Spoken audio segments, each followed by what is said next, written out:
four-game set. Last night, Shin-Soo Choo went 4 for 5 with a homer and helped stake Cincinnati to an 8-0 lead. But a rare error from Brandon Phillips in the 8th brought Arizona within a run. Todd Frazier tacked on some insurance in the home half with an odd swing, but a successful one at that. And Aroldis Chapman picked up his first save of more than 3 outs this season. The series finale is next on MLB Network.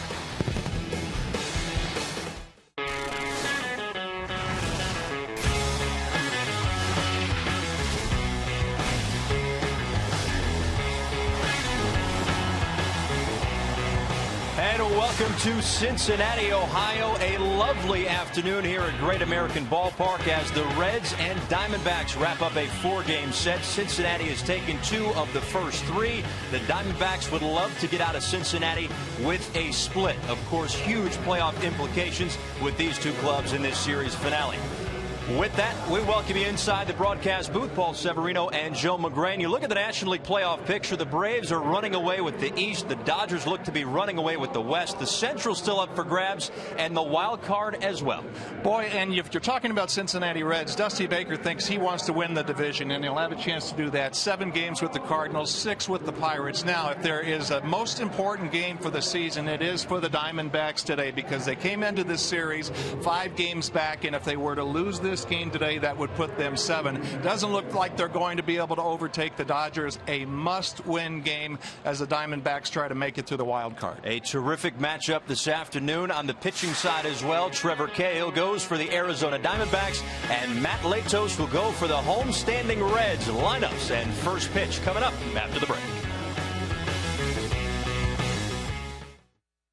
Great American Ballpark. Paul Severino and Joe McGrain happy to bring this to you. The final game of this 4-game set between the Diamondbacks and the Reds. Again, Cincinnati has taken 2 of the first 3 games in this series. The National League wild card looks like this. The Cardinals a 1.5 cushion on the Reds for that 2nd spot. Right now, though, the Reds would find themselves in the playoffs. The Diamondbacks, of course, 6 back of the Reds for that 2nd wild card spot on the outside looking in right now, Joe.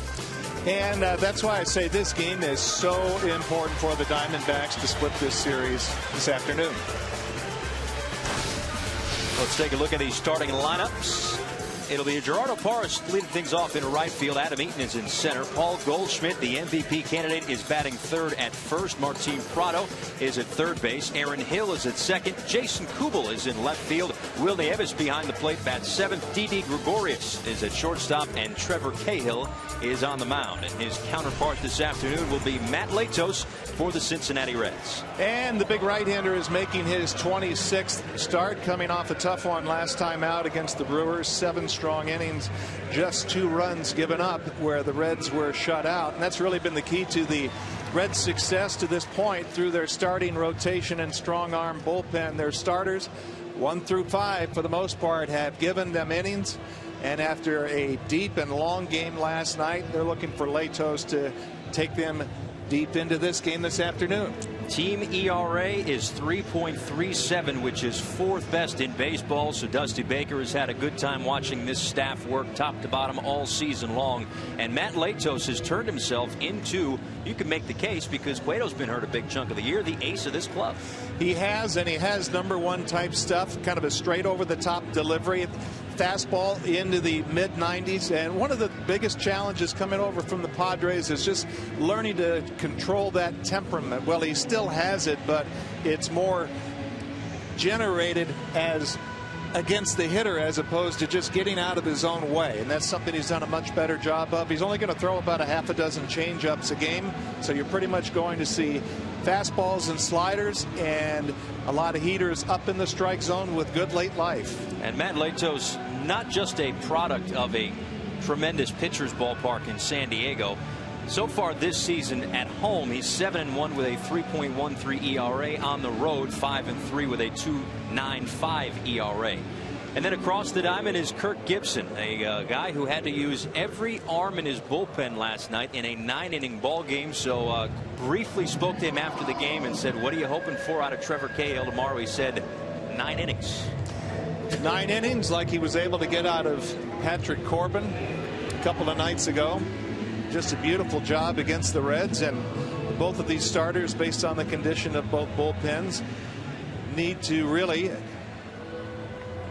get it into the latter stages of the game. So Gerardo Parra will lead things off, 3 for 13 in the series with 2 runs scored, a home run and an RBI. So this is it. We're getting set for the series finale. This 4-game set between the Reds and the Diamondbacks. Last night an 8-0 lead turned into a 10-7 win for Cincinnati. And the first pitch of the afternoon is in there for a called strike.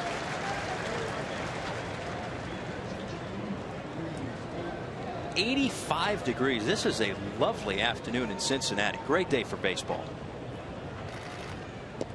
Absolutely perfect. And if you've seen a lot of games, whether it's Riverfront Stadium or now this new ballpark here, you know, down by the banks of the Ohio, the ball carries, and especially on days like this. A 1-1 pitch to Parra. This one is hit in the air behind home plate, and Mesoraco will run out of room.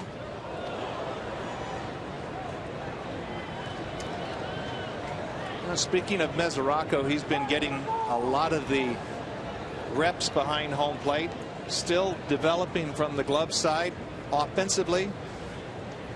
It's what they really like about him, but one of the tough things is really having as a young player to command and lead a pitching staff, and he's had some good guys to work with. And this guy is one of them, Matt Latos. Ball in the dirt. Did he check his swing? He did, in fact. So the count even up now, 2 balls and 2 strikes. A good look there at the third base umpire today, Chris Conroy. Jerry Meals is at second. Gary Darling, the crew chief, is at first, and Will Little is behind the plate this afternoon.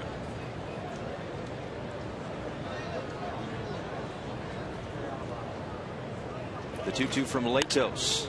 On the ground toward first. Joey Votto is sure-handed as they come. The flip to Latos for out number 1. Let's take a look at the rest of the Reds defense. Ludwig back off the DL for a week or so. Shin-Soo Choo is in center field. Jay Bruce is in right. Third to first on the infield, Todd Frazier, Zach Cozart, Brandon Phillips, and Joey Votto. Again, Devin Mesoraco behind the plate, catching Matt Latos. You know, a lot of the concerns earlier in the year were about Choo playing center field, and he really has come a long way as this season has progressed in getting better reads off the bat, taking better routes to the ball, and he's already a heck of an offensive player.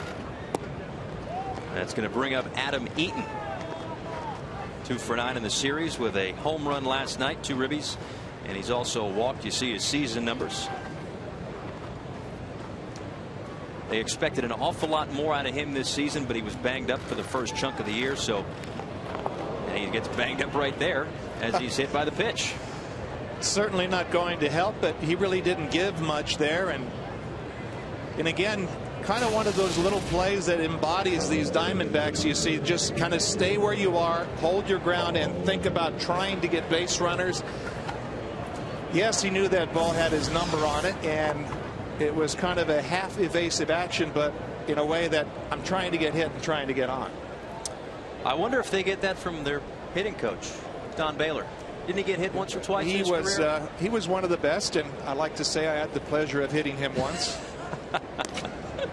A quick check on Eaton at first. That's going to bring up Paul Goldschmidt, who on the season has 31 home runs and 100 RBIs. His next RBI will be a single season franchise mark among Diamondbacks first basemen.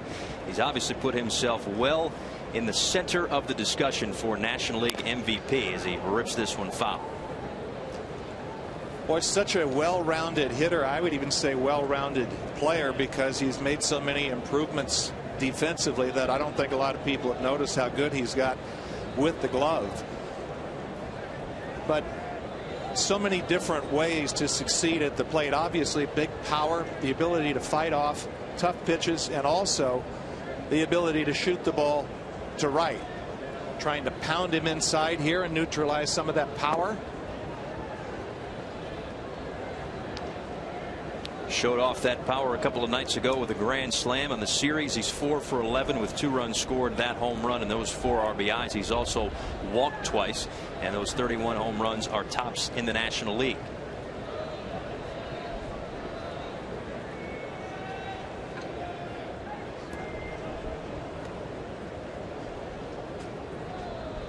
A long look in for the sign for Latos. And he deals a strike. 1 ball and 2 strikes. You know, I mentioned about Latos being a tall guy where he stands tall over the pitching rubber, and that's what you'd like to see, create that great down angle. If they have the physical attributes at 6'6", a tall 6'6", pounding that fastball down in the strike zone like he's starting to establish here in the first, and the ability to stretch it up when he gets ahead. Beauty. Paints the outside part of the plate, and Goldschmidt is the first strikeout victim of the afternoon. It's what pitching coaches like to call throwing the ball downhill. Watch him stay tall over the rubber and deliver it right at the knees. That's a pitch that's got hop on it, and it looks low to the hitter, but it truly is not. Well done. Latos has been on fire. Last 3 starts, he's 2-1 with a 0.81 ERA, and since the All-Star break, he's been just as good, 4-1 with a 1.54 ERA. It's going to bring up Martin Prado, who has finally started to come around. It took him a little while, maybe toward late June, until he really settled in. Of course, the big part of the return going back to the Diamondbacks with that huge offseason trade with the D-backs and the Braves, landing Justin Upton in Atlanta. Yeah, for a while, Paul, his heart was still in Atlanta and going back and forth on off days, trying to get more of his life back in Arizona. But lately, he's just been killing it at the dish, and has resigned to the fact, because he was very disappointed when he was traded from the Braves. You know, wanted to be a lifelong Bravo, and seeing the way these guys play the game, how Kirk Gibson manages, fits right into his style of play. Takes a strike. 6 for 12 in the series with a home run and 4 RBIs, and on this road trip for the Diamondbacks, 13 for 29 with a couple of home runs and 8 RBIs, also 5 runs scored. And that's kind of been, in talking with different people around the club, that's kind of been the feeling with Martin Prado early on in the season. Kind of felt like he needed to prove himself to his new teammates, even though those who watch the game and know the game know that doesn't have to prove anything. But he grounds right back to Matt Latos for out number 3 in the first. A hit by pitch means nothing for Latos. We'll see the Reds hit in the home half of the first after this. This afternoon, Shin-Soo Choo leading off in center field. Todd Frazier's at third. Joey Votto, of course, at first. Brandon Phillips, of course, at second. Jay Bruce is in right. Ryan Ludwig is in left field batting 6th. Devin Mesoraco behind the plate hitting 7th. Zach Cozart, the shortstop, hits 8th. And the pitcher Matt Latos rounds out Dusty Baker's lineup this afternoon. And that's the lineup that will face that man right there, Trevor Cahill, with the Arizona Diamondbacks. Trevor Cahill on the hill, making his 19th start, and he really needs to get it going. The ground ball specialist, 1 in 6 in his last 9 starts with a 7.83 earned run average. And of course, when he has that sinker going, he's one of the game's very best. Just a few years ago, 2010, won 18 games for the Oakland A's behind that great sinker. Really has been battling his arm slot. It'll be a challenge for him to try to repeat that delivery.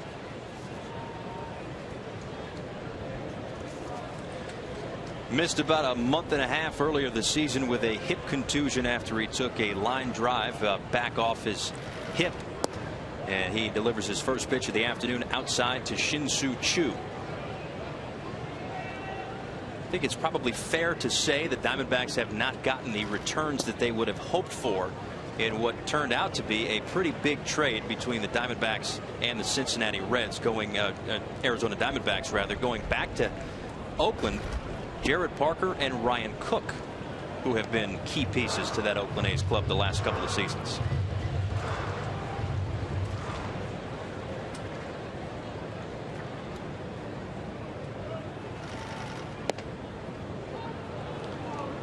Choo takes a strike on the homestand. 5 for 12 with a home run, a double, and 3 RBIs. And he's, of course, gotten on base a ton this season. He and Joey Votto, 2 of the league leaders in on-base percentage.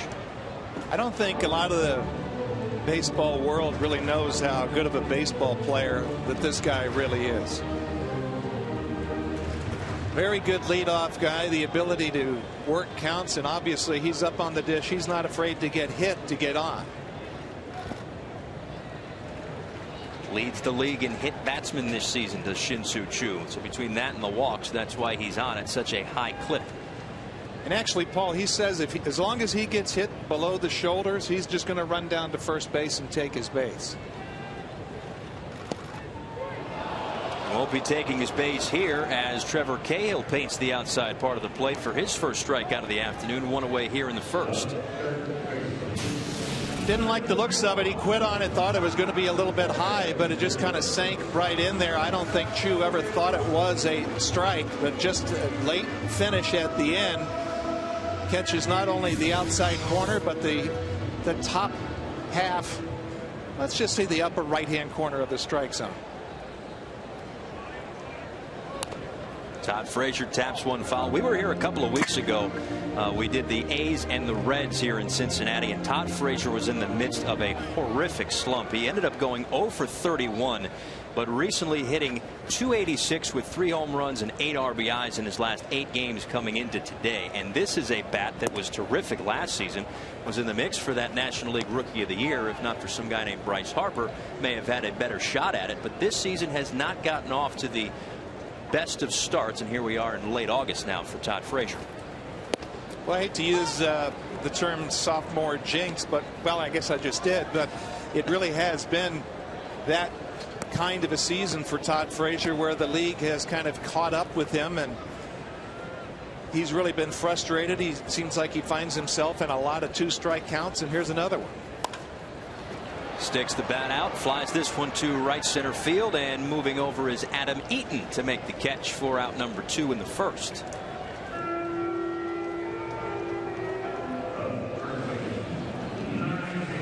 That's going to bring up Joey Votto. We talked about Shin-Soo Choo getting on base at such a high clip. The same thing for Joey Votto as we take a look at the Diamondbacks defense. Jason Kubel is in left. You just saw Adam Eaton in center. Gerardo Parra is in right. Prado, Gregorius, Hill, and Goldschmidt third to first on the infield, and Nieves behind the plate. First pitch swinging for Joey Votto. What in the world is going on? That's not supposed to happen. Wow, we couldn't even set up how good a season he's having. 1-2-3 first inning for Cahill. We're back with the top of the second next. Cincinnati, Paul Severino and Joe McGrain. A nice 85-degree afternoon at Great American Ballpark. A decent turnout this afternoon for the series finale between the Diamondbacks and the Reds. A game and a series in which has plenty of playoff implications. As we mentioned in the open, the National League East looks to be wrapped up by the Atlanta Braves. The West, the Dodgers have pulled away from the Diamondbacks in rapid manner with that 42-8 stretch that they went on. So the Central and the wild card, the 3 spots that are still up for grabs, as Aaron Hill will lead things off for the D-backs here in the top half of the second inning. He'll be followed by Jason Kubel and Will Nieves. You were talking about Prado in the last inning, and along with Martin Prado, Aaron Hill, probably the 2 hottest hitters in the Diamondbacks lineup right now. Hill just a predominant gap-to-gap line drive hitter. Saw his 13-game hit streak snapped last night with an offer, and he flies out here to Jay Bruce in right field for out number 1.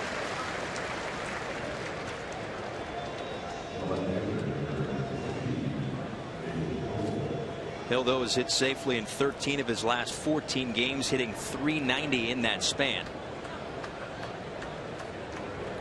And that'll bring up Jason Kubel, another guy who's kind of battled injuries. Hasn't quite been what the Diamondbacks were hoping for when they signed him. A Twin for a big chunk of his career prior to signing with the Diamondbacks. Boy, he's really been banged up for most of this year, and he's had a lot of those real nagging type injuries that when you're going out there trying to swing a bat can make it really difficult. A couple of quick outs here for Matt Latos in the second inning. A fly out and a ground out to Brandon Phillips, and 2 away. The reason I bring that up, I played with Brian Jordan, who was a 2-way player. He played with the Atlanta Falcons, an all-pro and a baseball player, and he said I'd have these mangled hands that I'd just tape them up and go play football and go hit and go tackle somebody, but you get your little problems with your hands, your wrist, or your fingers in baseball, it just completely takes you out of your game. Said in football, I wouldn't think twice about going out there and playing, but in baseball, it's a whole different story, and it's kind of been that type of season for Kubel. Will Nieves is next. He's hit safely in 10 of his last 12 games, and he takes low and away for ball 1. Nieves getting to see a little bit more playing time with Miguel Montero on the disabled list. He tweaked his back, did Montero, a couple of weeks ago. Hoping to get him back soon. His last 43 games, as you see, well over 330. Actually, Miguel Montero, another one of those great Diamondbacks team players, says he's been very happy for the success of Will Nieves, who has made the most of this opportunity. He's been swinging a good bat. Pitchers like throwing to him. Just doesn't have that catcher's build. No. He looks like a second baseman. Not stocky at all. Looks like a long, well, maybe not too long, but a lean body for sure. Did you like the big bodied catchers when you were playing? Yeah, I didn't like the guys that caught real spread out. The guys that really kind of looked like they were hiding behind the glove, where you saw nothing but the mitt. That was the perfect combo. Did he go? He did. 19 pitches. Check that, 20 pitches now through 2 innings for Matt Latos, making quick work of the Diamondbacks. Home half of the second coming up. On MLB Network's Thursday Night Showcase, Freeman and the Braves have carved out a big lead in their division, but Beltran and the Cards are hungry to win theirs. Join Costas and Smoltz for Braves Cardinals tonight at 8 Eastern, presented by Chevrolet. They'll play again tomorrow night at 8 on Friday Night Baseball on MLB Network. Paul Severino and Joe McGrain back with you here in Cincinnati, where there's tons of Reds fans, also a Red Sox / Braves fan. Let's go. Make up your mind. Brandon Phillips will lead things off for the Cincinnati Reds, followed by Bruce and Ludwig here in the second inning. Actually, Paul, that's your classic front runner. Both teams are in first place. That's true. That's true. Maybe he just likes teams that have played in Boston at some point in time. There's always that. Good point. A big fan of the bean for sure. First pitch swinging is Phillips. He pops it up. Cahill calling. Finally moves out of the way for Goldschmidt to put it away. Prior to that, Brandon Phillips was 5 for 13 on this homestand. But first pitch swinging, Phillips and Votto in the inning before. We've already seen kind of a theme developing in this game, and you see Cahill was saying, I think I can, until the leader of the infield, Goldschmidt, makes the play. But both these pitchers know that they have to go deep into this game, so they are attacking more so the middle of the strike zone, and as a result they're drawing the hitters out to where they have been aggressive early in the count. Jay Bruce takes outside for ball 1. Yes, last night was kind of a battle of attrition, so to speak. It was Brandon McCarthy starting for the Diamondbacks, lasted just 2 1/3 before he left after giving up 7 earned runs. And Mike Leake was staked to an 8-0 lead, but he could only get into the 6th inning before they had to hand it over the bullpen. Again, the Diamondbacks used every bullpen arm that they had. The Reds had to use Parra, Hoover, Broxton, and Chapman. And the use of Broxton last night has led to another DL stint for the big righty. He's going back on the disabled list, re-aggravated that elbow injury.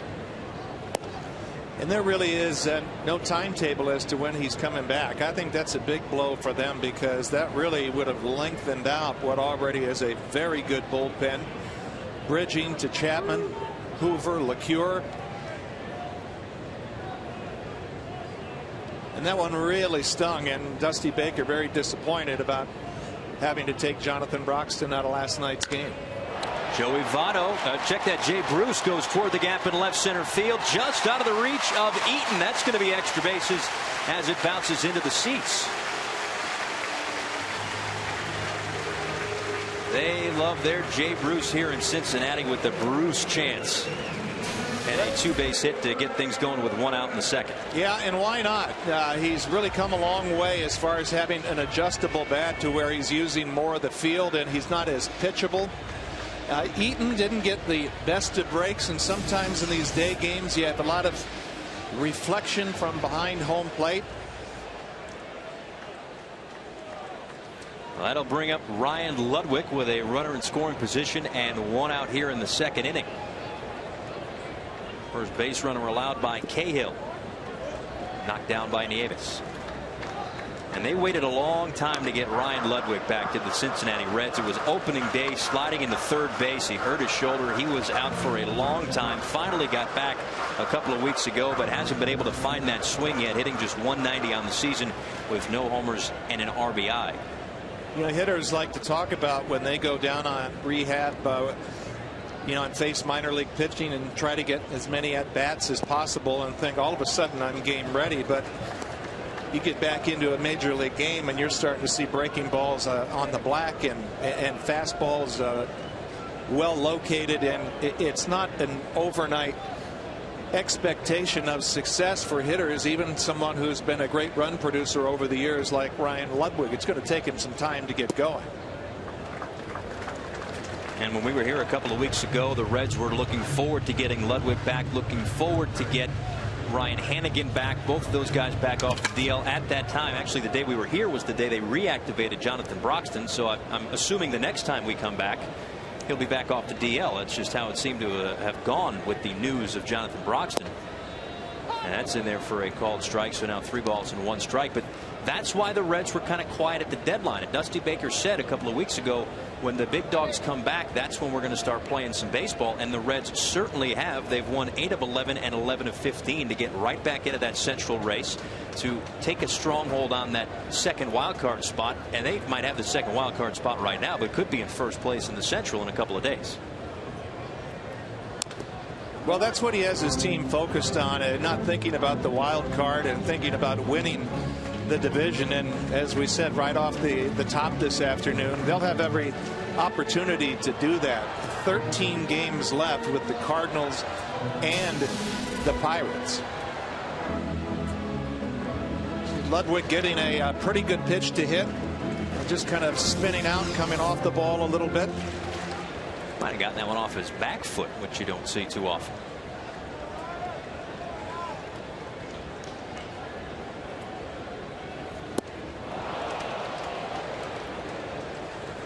.75 miles an hour, so Cahill took something off that for strike 3.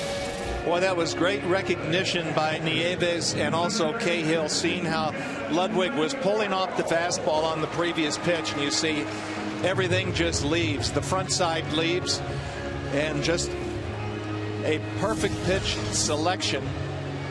And that's about reading the hitter, and that's when you really take off as a pitcher, when you're not worried about what your delivery is and you're watching what the hitter's doing and making pitches according to how he's swinging. But that's been the big challenge for Cahill this year, is mastering that release point, which is why you've seen a guy have so much inconsistency. Knocked down in the dirt by Nieves, and Bruce retreats back to second base. So Devin Mesoraco ahead in the count, 1 ball and no strikes. And for Cahill, again, the season's been broken up by the injury, but in his last 9 starts, a 7.83 ERA to go along with a 1-6 record. And if the Diamondbacks are going to get back in this race, they are going to need this guy to figure things out, maybe get something out of Brandon McCarthy, because their starting pitching has certainly let them down. 26 pitches into this ball game, obviously still early. He looks a lot better than he has looked, obviously, in those last 9 starts. Well, the 2 guys who have been pretty much carrying the mail for the Diamondbacks have been Wade Miley and Patrick Corbin, 2 young left-handers, and both have pitched very well in this series. And if Cahill's able to step up this afternoon, and what I think to this point is the most important game of the season for the Diamondbacks.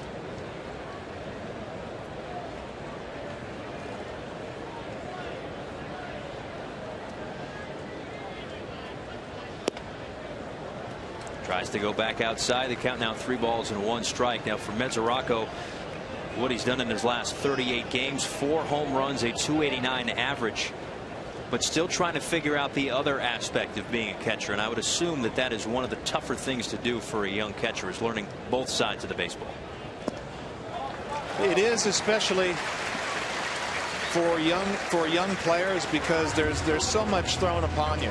You've got to learn the personalities, the strengths, the weaknesses, the quirks of a 12-man pitching staff, and how to be a leader behind the plate, and also do the proper work to continue to develop offensively. And right now Mesoraco is more ahead of himself offensively than he is defensively, and he has been improving defensively, though.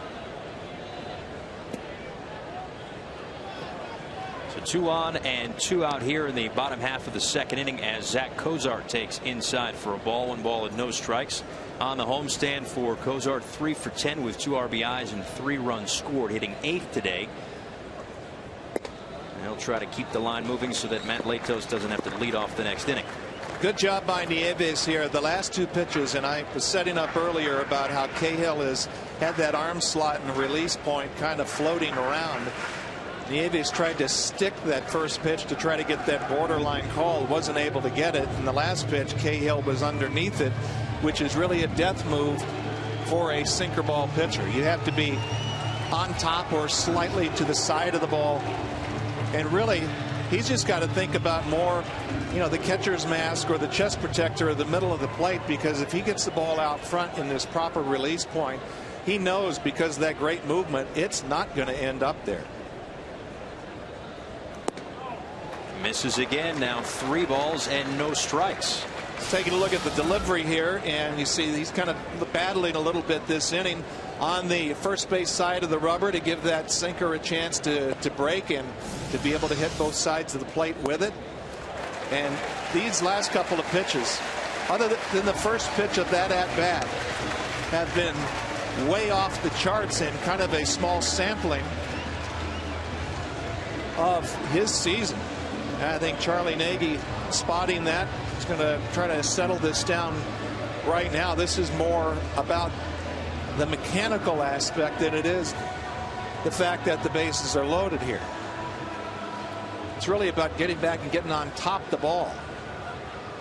So a pitching coach will actually discuss mechanics in a mound meeting like this.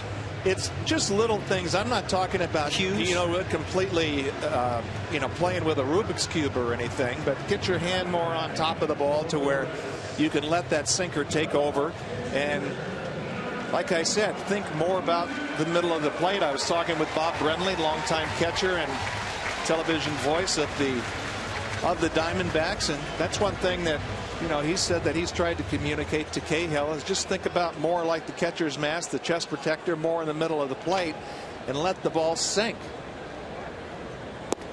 Much better. Matt Latos' first pitch swinging with the bases loaded and 2 outs. So if nothing else for the Cincinnati Reds, they will make sure that Shin-Soo Choo leads off the top half of the 3rd, and they don't have to deal with that pitcher first. However, they would probably like to put a run or 2 on the board here and maybe get Cahill on the ropes.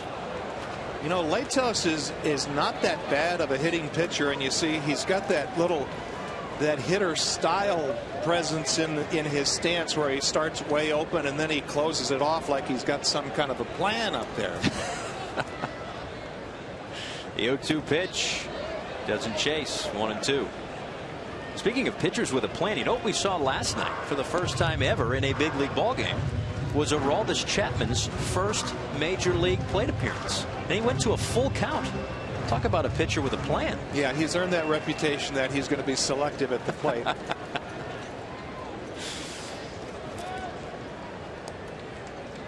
1 ball and 2 strikes from Cahill to Latos. He doesn't chase again, and it's 2 balls and 2 strikes. Too much fiddling and diddling here. You've got the pitcher up at the plate. You need to be more aggressive, and like I said, get back more to the middle of the plate. If he throws that good sinker down the middle of the plate, Latos is not going to do anything with it.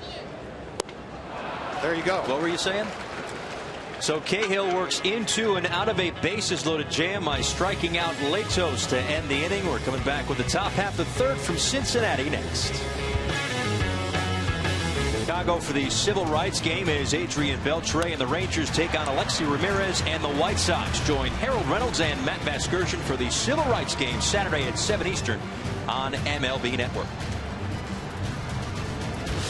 Paul Severino and Joe McGrain back with you in Cincinnati. A scoreless ball game going to the top half of the third inning. Trevor Cahill worked into and out of a bases loaded jam in the second, but lucky for him, he was facing the pitcher Matt Latos, was able to strike him out and get out of the inning, keeping things scoreless. Didi Gregorius, Trevor Cahill, and Gerardo Parra here in the top half of the third.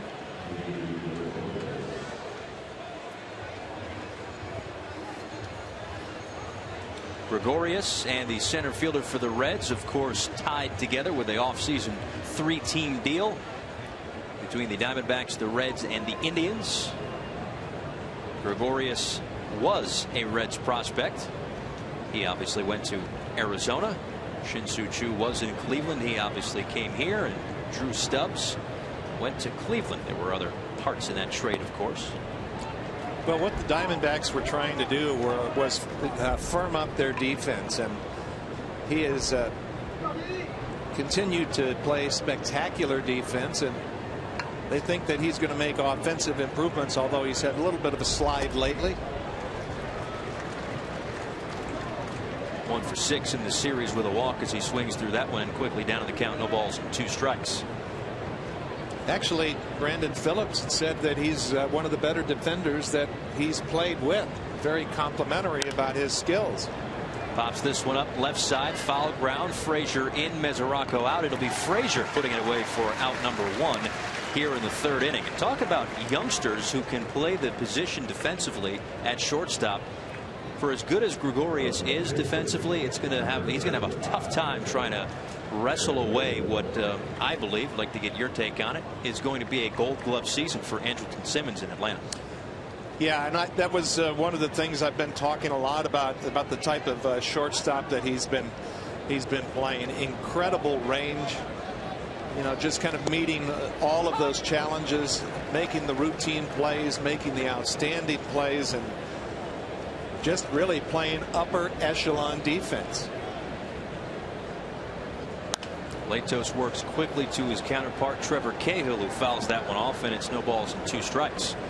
And Latos not wasting any time this afternoon. Already has an out here in the third, 25 pitches, and he is perhaps another strike away from being through 2 2/3 with 26 or so pitches.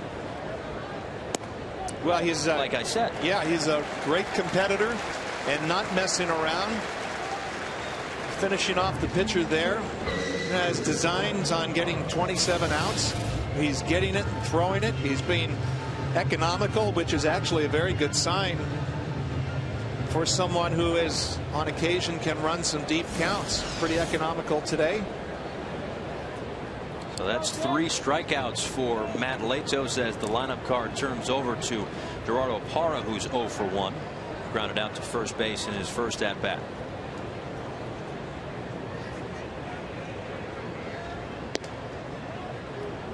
Mentioned the 3 strikeouts for Matt Latos, and assuming that they make their remaining scheduled starts, Homer Bailey, who's at 161 strikeouts, and now Matt Latos, who's at 163, on pace to become the first set of Reds teammates to record at least 200 strikeouts each. And this is a Reds club who entered the day 3rd in baseball in strikeouts. So between the innings that usually the 5 Red starters go each year, they're all right around that 200 mark, if not over it, and the strikeouts, could probably make a case this is one of the better starting rotations in baseball. They do punch out a lot of hitters, and there's one of the game's great pitching coaches, Brian Price, who's obviously pretty thirsty this afternoon. Parra fouls it off. What makes a good pitching coach? I don't think there's really one set way. Everybody has different styles. It just has to match up with the pitchers that he has. Taking each unique pitcher and not throwing a system at them. That one's hit in the air. Parra back toward right center field. Bruce along the wall makes the catch for out number 3. Jay Bruce covers some ground. Terrific defense behind Matt Latos. And that's out number 3 in the third.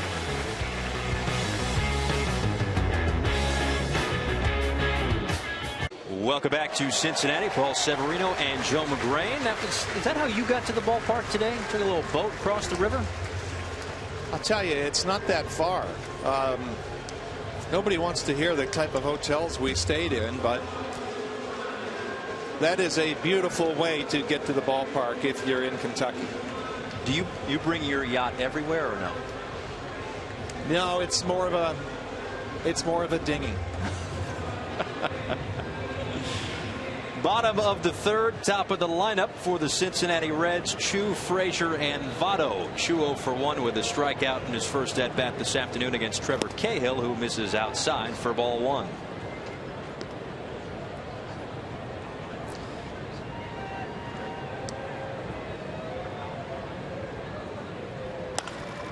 On the ground, base hit past the dive of Didi Gregorius for a leadoff single for Shin-Soo Choo. And wouldn't you know it, the Reds get a runner on, and it's Choo or Votto. One of the two, they're always on base. This one a hot shot past Gregorius. Boy, and when you think about where that pitch was and the type of movement it had on it, maybe a tinge off the plate. He squared that up beautifully up the middle. Todd Frazier will be next. He flew out to center field in his first at bat.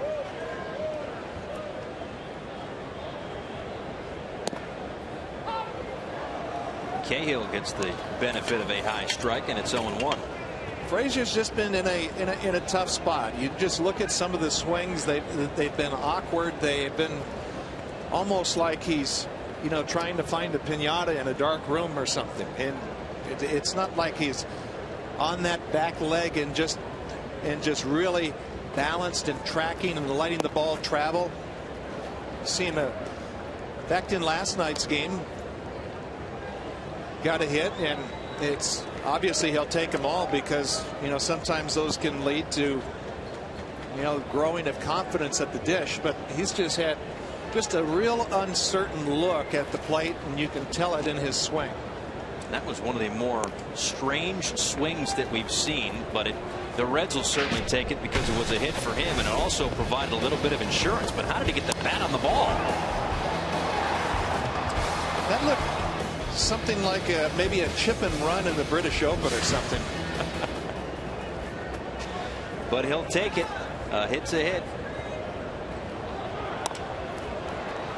They say it'll be a line drive the next day. It was actually a line drive last night, and again it provided a little bit of insurance as the Reds opened up an early 8-0 lead, knocking Brandon McCarthy out of the ball game. But by the end of it, it was a 10-7 victory.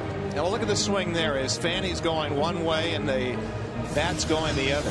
That's just he's not centered. He's not under himself and going toward the pitcher. And that creates a whole lot of head movement as well, and just makes it really tough to hit.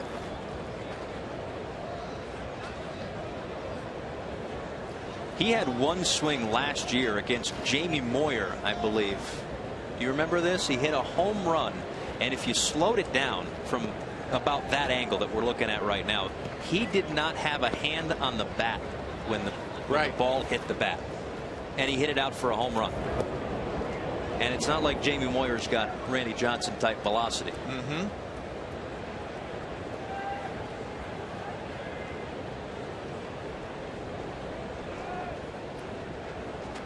He's had a tough time finding his way so far, entering the day with a .234 average in his sophomore season. A Jersey kid just like Mike Trout. Down the line, but just foul. Trout doesn't seem to be scuffling in his second year at all. Here's another look at the swing. Pretty much the same thing, and you've got all of that head movement.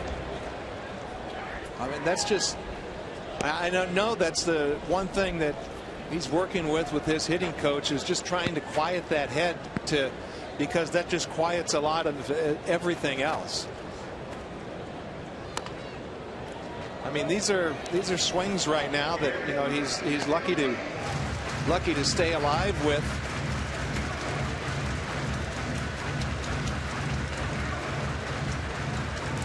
And it's one of the more difficult things when you're struggling, when one, you've got to think about getting yourself into situations where you're into hitters counts where you can free yourself up mentally. But again, another 2-strike count. Pitchers count. And a swing and a miss. Scoreless here in Cincinnati. Is there a score in Detroit? We get an update with Alana Rizzo. Alana.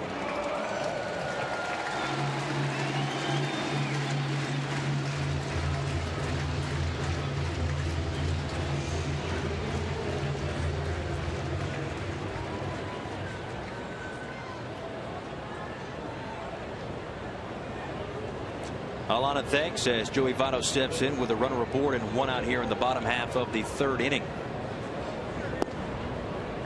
And Joey Votto takes a ball outside. Votto 0 for 1 with a ground ball to the right side, but it's not just the fact that he grounded out. Big deal. First pitch swinging and the first pitch out for Joey Votto, which he does not like at all. Doesn't like to make the quick outs. He's going to have a runner in scoring position now as Choo moves up on the ball in the dirt.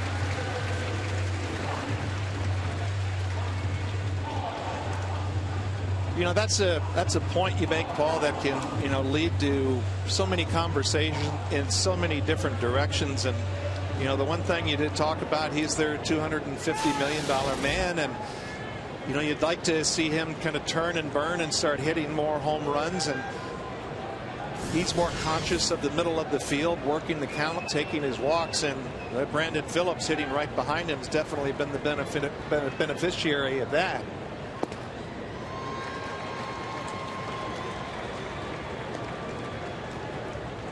And you know, Cahill, the way that he's throwing right now, where he's kind of, the plate's kind of bouncing around on him a little bit, this is a tough position to really hit, to where you can really situationally hit, look for a pitch in an area. That one gets away as well, and Choo will move up from second to third as Votto takes first on the walk. So now first and third with still 1 out here in the bottom half of the 3rd inning for Brandon Phillips, the Reds' top RBI man this season. And that was more of a byproduct of not Joey Votto drawing a walk, but Cahill throwing the ball all over the place. Right past in between the umpire's legs, goalie style, but brings up a situation that I've talked about with Votto taking so many walks.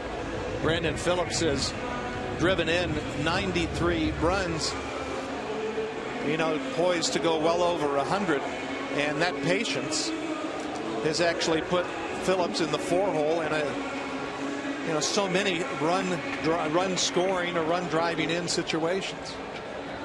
So the 93 RBIs looks great. You'll probably take the 15 home runs from the second baseman as well, but just a batting average in the 260s for Brandon Phillips. But with his superb defense and the way that he's driving in runs, again, that one gets away. Choo hangs out at third, but Votto moves into scoring position, and it is now second and third with 1 out here in the bottom half of the 3rd inning. You know, we were talking about it right off the top about Cahill's challenge to find that consistent release point. Charlie Nagy doesn't want to have to go out there again, although he's on the top step, you know, thinking about it. He's just going to have to really navigate his way through this and really, from a visualization standpoint, just feel what that real good sinker coming off the fingertips feels like, and get back to doing it. So 3 wild pitches in the inning has set up a big-time scoring opportunity here for the Cincinnati Reds. 2 in scoring position for, again, their RBI man Brandon Phillips, who takes low and away, and it's 2-0. And again, Will Nieves will go out and chit-chat with Trevor Cahill.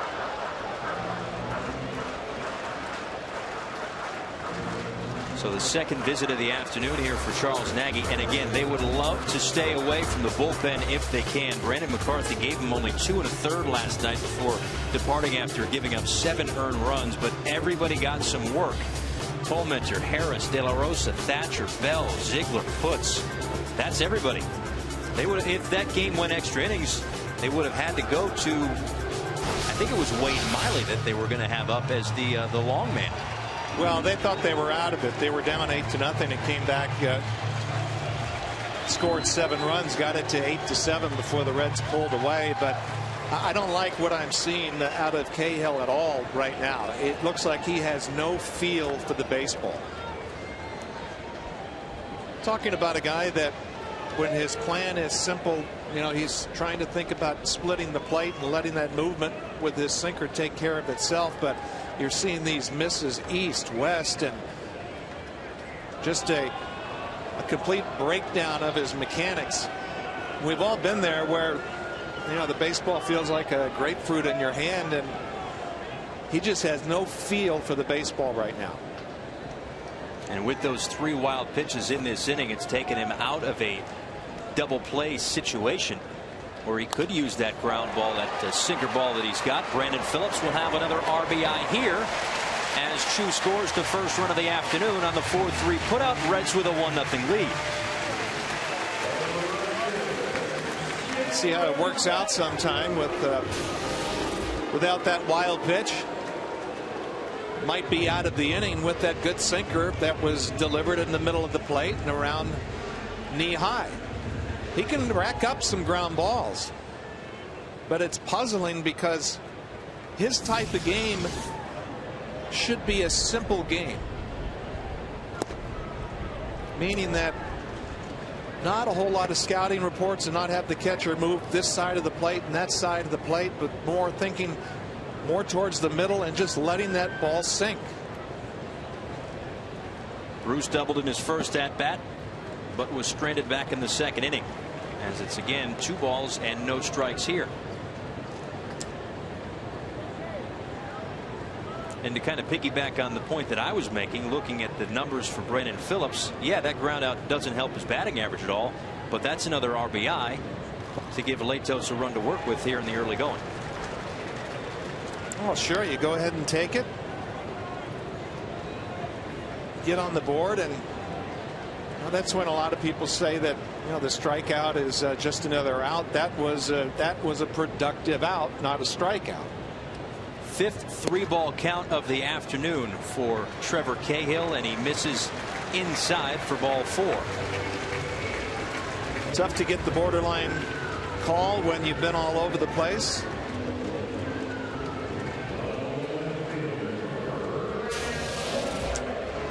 You know, he thinks this is a strike until you can tell by his body language, but Nieves is already on the other side of the plate, having to reach over across. It is a strike, I think.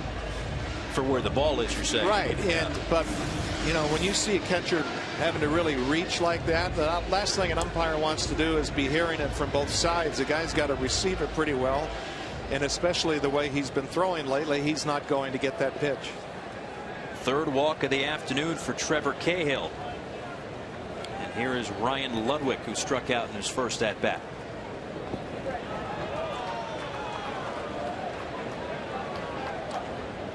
And the thing with Cahill is that he doesn't really have a straight pitch that he can kind of go to, as once again Josh Colementer is the first arm up in the Arizona Diamondbacks bullpen. Well, this is really just and Nieves is going to go out there again, because I think Kirk Gibson would like to, the way Cahill is thrown, would like to get Colementer in there as quickly as possible, because he's just seeing real inconsistency. How many? I mean, I don't make a habit of charting bounced pitches, but there's been a boatload in this inning, and there have also been a lot of these left to right, east west misses, to where his whole plan of attack is out of whack. And you know as well as anybody the importance of that first pitch strike. He's faced 15 batters today, 10 first pitch balls. So he's putting himself in that early hole, as he's done here with Ryan Ludwig. Misses low again. You know, the other thing that we were talking about right off the top, about this is really at this point the game of the year for the Diamondbacks. I mean, they've got to get this one. Yeah, you hate to count a team out with still a week or so left in August, but the way the Reds have been playing, the Pirates, the Cardinals, and the deficit that they face in the National League West, you'd think that that 6-game deficit will look a lot different at 5 if they can win this one than it would at 7 if they were to lose this one, especially since they won't be playing the teams in front of them outside the Dodgers. Ludwig down the line to foul.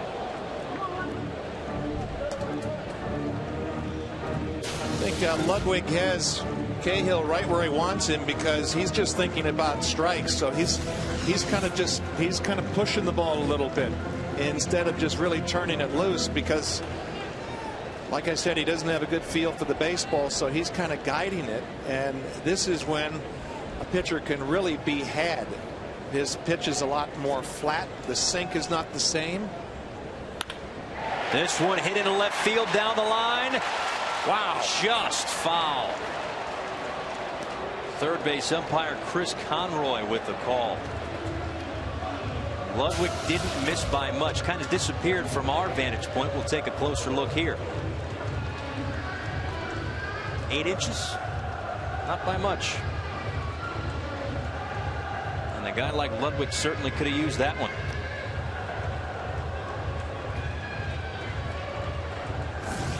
Again, Ludwig, he's historically a predominantly pull hitter, and really wants to take advantage of a guy who is on the ropes and who's really just trying to steer the ball now, as opposed to, I think he has to get back now and just trust it and just reach back and fire, try to get that best sinker instead of steering it.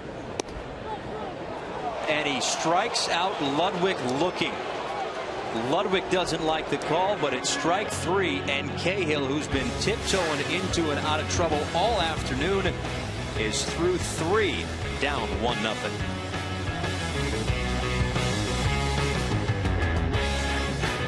Welcome back to Cincinnati. Paul Severino and Joe McGrain. The Arizona Diamondbacks have 7 games left against the first-place Dodgers in the National League West. They finish out the regular season with 3 against the Washington Nationals. But those 7 games against the Dodgers are the only 7 games left on the schedule for the D-backs against teams with a record 500 or better. So while we've been talking about this for the first hour and change that we've been on the air here, at this being a must-win for the Diamondbacks, it's not like they're facing the type of tough schedule that the Reds will have in September against the Pirates, the Cardinals, and the like.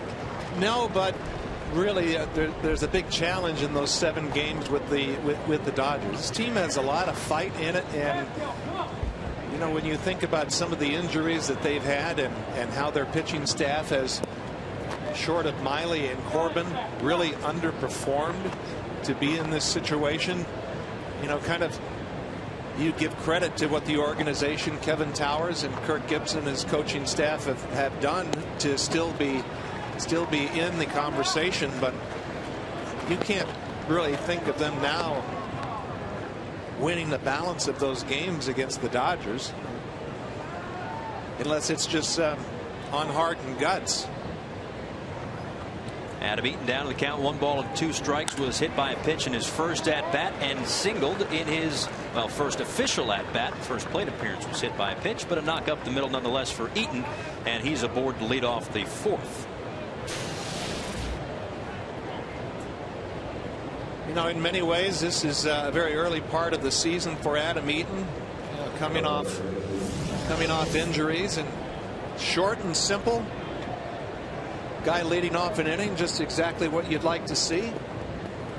Latos pounding the strike zone early. Good quality approach.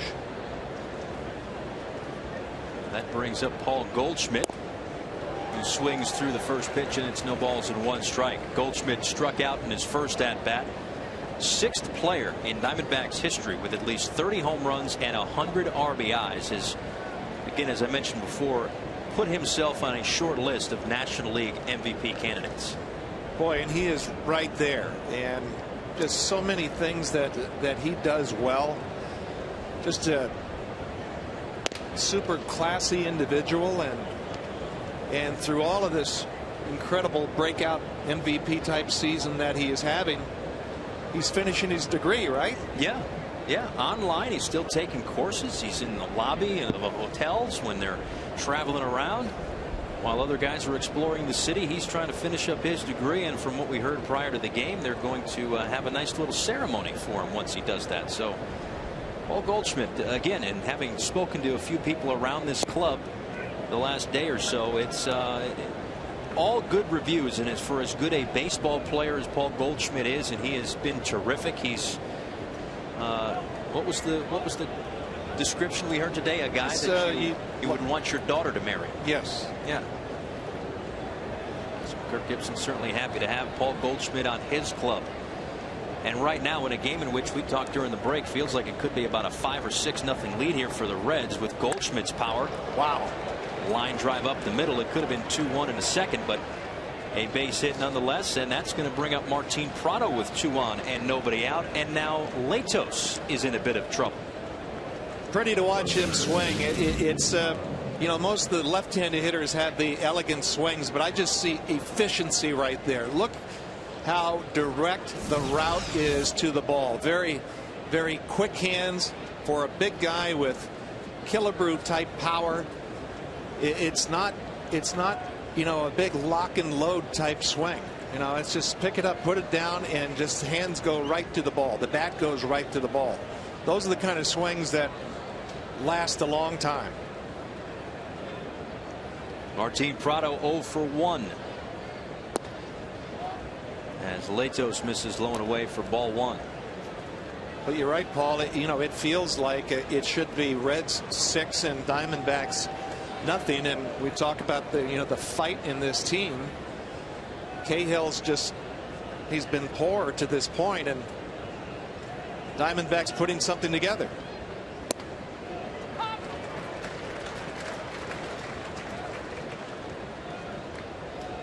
Talked earlier about Martin Prado and what he meant to the Atlanta Braves with the versatility. Obviously a very good clubhouse guy, well respected around baseball.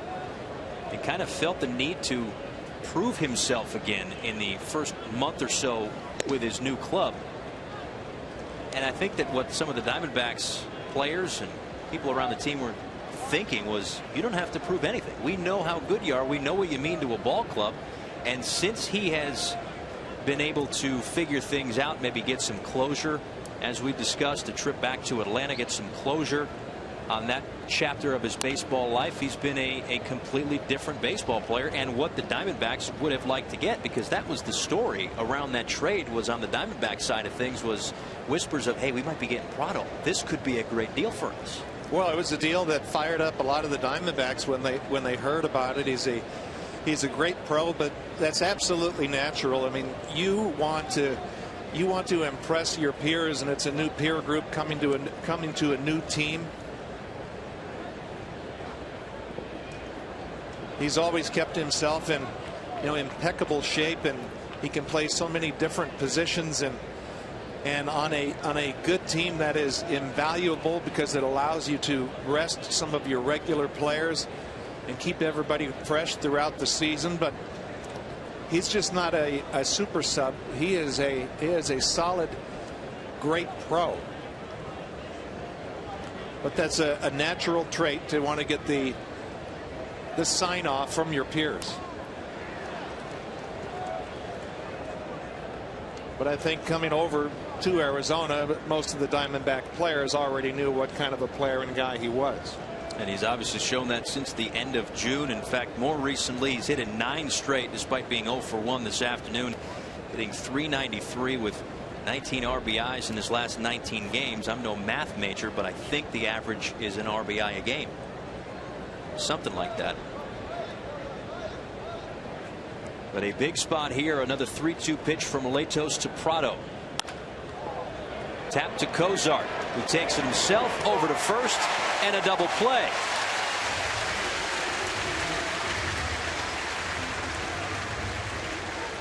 A tailor-made 6-6-3 double play, and now Latos not in as much trouble as he was. Really, that's the mark of good pitching. And obviously this inning is not over yet. He had first and second and nobody out. It's just about having the ability to stay out of the big inning. Maybe give up 1 run, 2 at the most, but those 3 spots, those are the ones that kill you. Aaron Hill fouls this one back.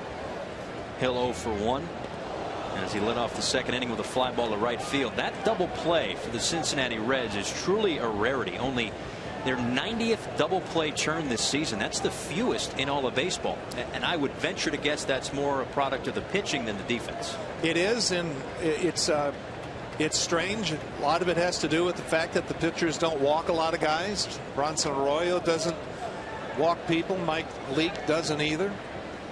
And I think the reason why that sounds surprising is because we're always seeing Brandon Phillips, looking like a rodeo clown around second base, with jumping all over everything and making these great turns of double plays. You think that it's happening 2 or 3 times a night, but it's just not.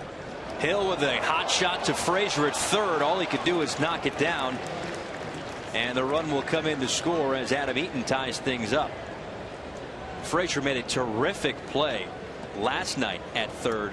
Really changed the course of the game as the Diamondbacks were trying to get back into this ball game, but even though he's playing deep, not much he could do.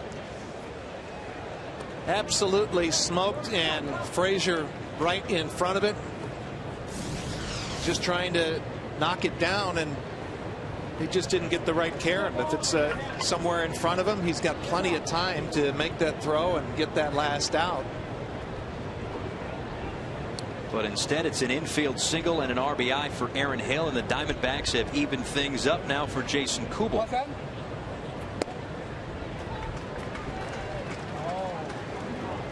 Still like the way Latos is throwing compared to Cahill.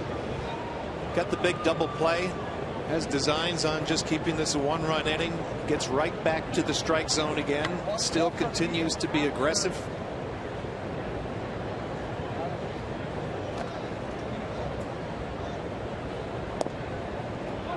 Inside to Kubel, who last year set career highs in home runs with 30, runs scored with 75.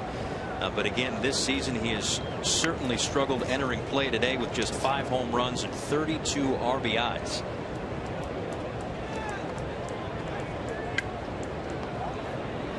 His name was thrown around at the trade deadline for some possible left-handed pop,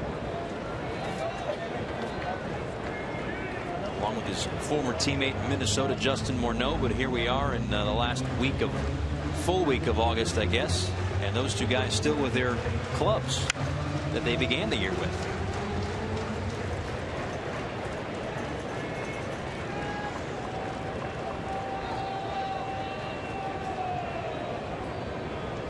Mesoraco looking over from the bench like he was getting a pitch called for him. Which, judging by you noticing that and pointing it out, doesn't happen much.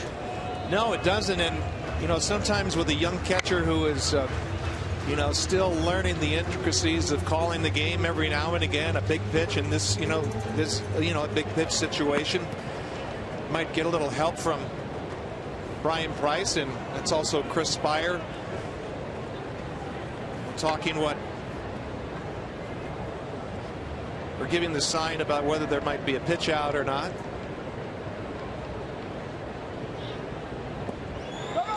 Kubel goes fishing, but the ball gets away, and Mesoraco will throw down to first. Picked out of dirt by Joey Votto to complete the strikeout and keep that inning from getting a little bit worse.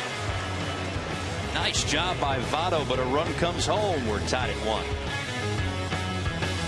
Paul Severino and Joe McGrain back with you in Cincinnati. We took a look at what the Diamondbacks have left in front of them, their notable series. For the Reds, it's a longer list here. Still with 7 games left against the St. Louis Cardinals, the club that is closest to them in the standings, and the team that they are chasing. Both of those teams are chasing in the Central. The Pittsburgh Pirates, still 6 games between Cincinnati and Pittsburgh to finish out the season. So with the way that these schedules are constructed, it could be good and it could be bad for teams that are trying to get back in the race, because good, you're facing the teams that you're chasing, and bad because if you don't play well, they'll knock you right out of the playoff hunt.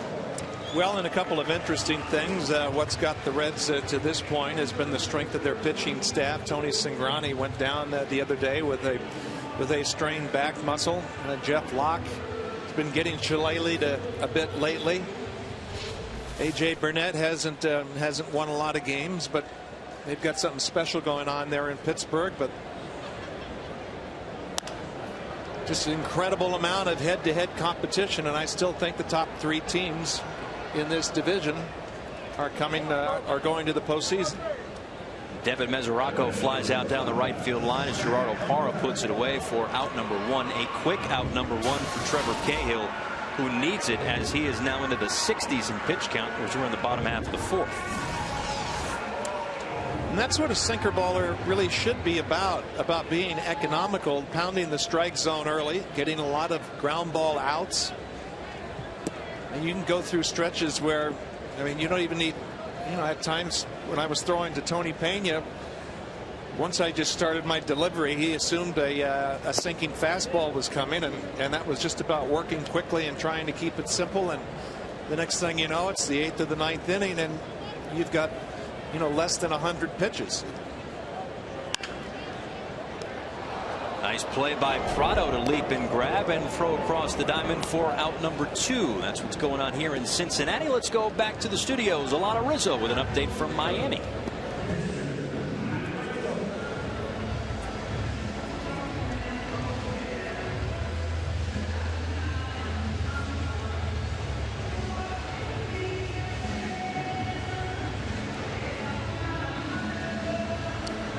Alana, thank you very much. And it has nothing to do with the fact that I picked Clayton Kershaw to win the Cy Young in the spring. Me too. But just give it to him now at this point, right? Well, and he may have to do it all himself today. Quick turnaround for the Dodgers with South Beach being so close. Just kidding. Matt Latos takes low for ball 2, and it is 2-0. The lads did enjoy a little bit of the nightlife, and as young ball players will do from time to time. Who clearly have LeBron James in their cell phone. 2 balls in now, 1 strike here to Latos, who could have helped himself back in the 2nd inning, but he struck out with 2 outs and the bases loaded.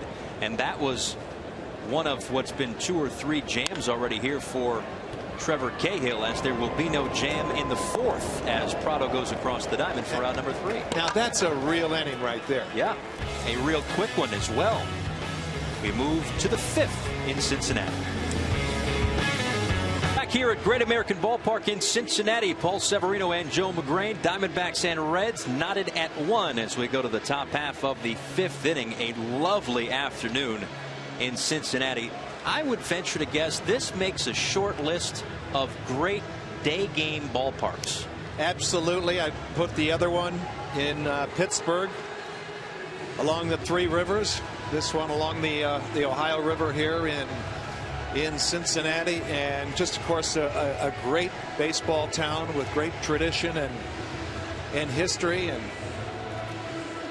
that's been something that's really been neat to see. The big spike in Pittsburgh with their fan base. What the Tigers have done, so many people showing up every night to watch them play. And now, we didn't get a chance to really touch base, you and I, before this series, because from what I understand, you were in one of the edit rooms back in MLB Network trying to put together what was a 12-minute feature on your opening day home run in Cincinnati back in the 80s. Is that true, or am I fudging the numbers a little?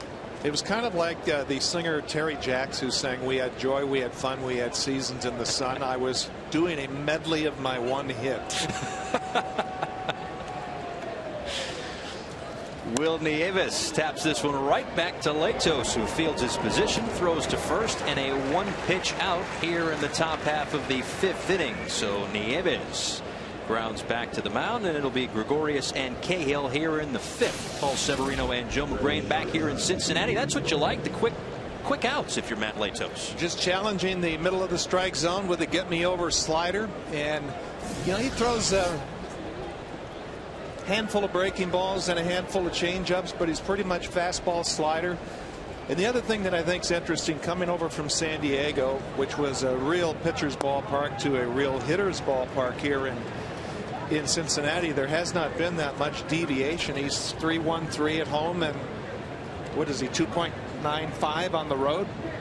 Yes, 3.13 on the road, 295, or at 3.13 at home, 295 on the road. So you got it right, and then I went ahead and screwed it up. Here's Gregorius popping this one out to shallow center field. Zach Cozart calls off everybody for out number 2. But what he has really done is a beautiful job since he's been with Cincinnati of throwing the ball downhill. And the mound is 10 inches high, and when You've got a guy that's 6'6" that looks like he's 8 feet tall standing on top of the hill, and you're throwing it downhill. Those knee-high strikes look like they're a lot lower than they are. And the other thing is this, unless you have just a real predominant uppercut, just the plane of the swing, it's tough to do anything with it, especially when he's rushing it up there into the low to mid 90s. He hasn't thrown too many fastballs up there, but that's what he can do when he gets ahead in the count, when that pitch looks really good after he's thrown a handful of pitches down in the zone. 1-1 pitch to his counterpart Trevor Cahill. To right field, Jay Bruce back a few steps for out number 3. So another 1-2-3 inning for Matt Latos, and we are tied at 1 going to the bottom half of the 5th. Harold Reynolds trusts his baseball instincts. Brian Kenny favors stats. Now old school battles new school, plus highlights and news of the day. MLB Now coming up after the game, and weekdays at 4 Eastern on MLB Network, presented by MasterCard. It won't be Brian Kenny this afternoon, rather Greg Amsinger, who's a little bit taller than that youngster here in Cincinnati. Yes, but he has a couple of beautiful young children. I can almost hear his voice now. Hey, I'm Greg Amsinger. Welcome to MLB Now. That'll be Christina Acker's job today, to welcome in the crowd. But again, that's coming up after the ball game here. Paul Severino and Joe McGrain heading to the bottom half of the 5th inning. Diamondbacks and Reds. 1-3-0 for the Diamondbacks, 1-2-0 for the Reds. You look at that and you think this is a crisp ball game, but for Trevor Cahill, it has not been all that smooth sailing, despite just the 2 hits given up in the 1 run. First inning cruised relatively, 11 pitches, 26 pitches in the second, 25 pitches in the third, before a extremely efficient 4th inning. Just 8 pitches thrown to try to get that pitch count back to normal. Now 70 pitches through the first 4 innings. Well, I thought the last inning was his best because he was coming off those 2 bad innings, but this is going to be a real defining inning for him as this lineup flips over again. And he did a great job with the 7, 8, 9 hitters, and let's see what he does this inning, because he's really going to have to make some pitches. Choo, Frazier, and Votto.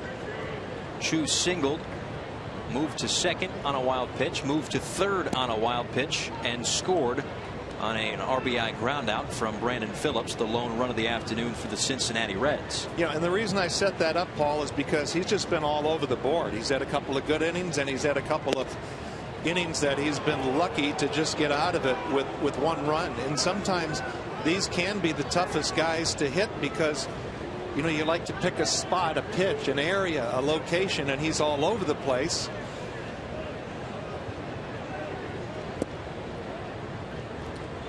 Misses low in the count, now 2 balls and 2 strikes, and far be it from me to judge an umpire's strike zone, but it seems as though the home plate umpire today, Will Little, has had a high strike zone, and that's kind of benefited it seems Trevor Cahill a bit, because as you mentioned, he has not been down with the sinker. He's been up, and he's been getting some strike calls.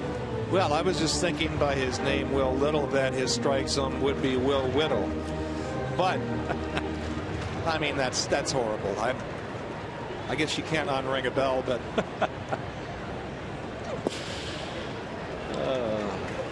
it has not been easy for him with Cahill on the hill, because he's not been consistently locating, and you know, for an umpire that is trying to move along with the game, and they like to get into rhythms too. And for the second time today, Shin-Soo Choo has struck out looking, and if memory serves correctly, he didn't like strike 3 the first time around either.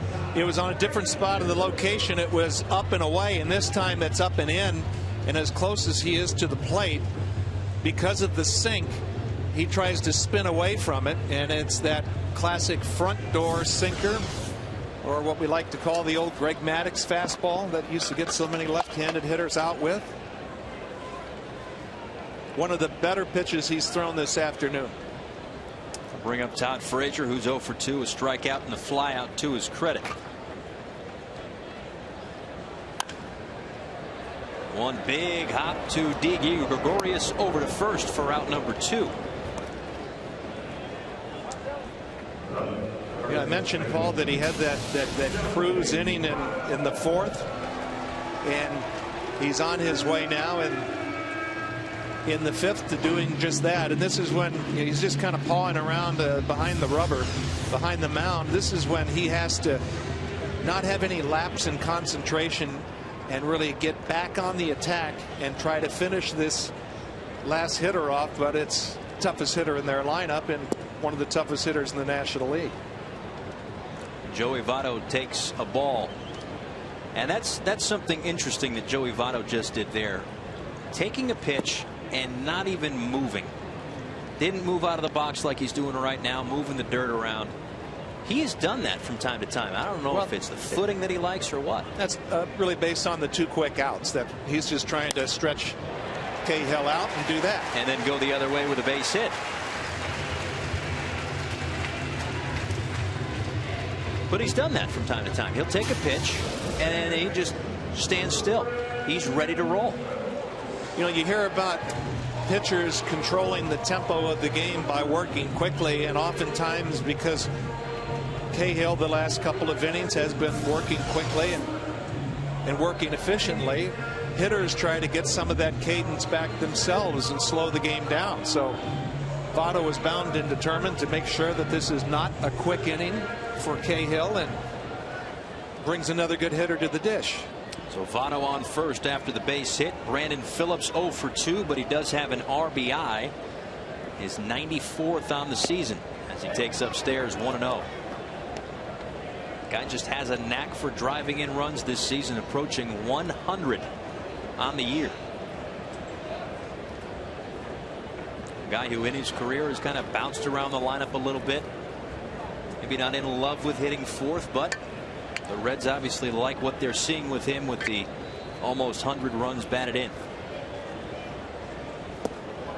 That one comes inside.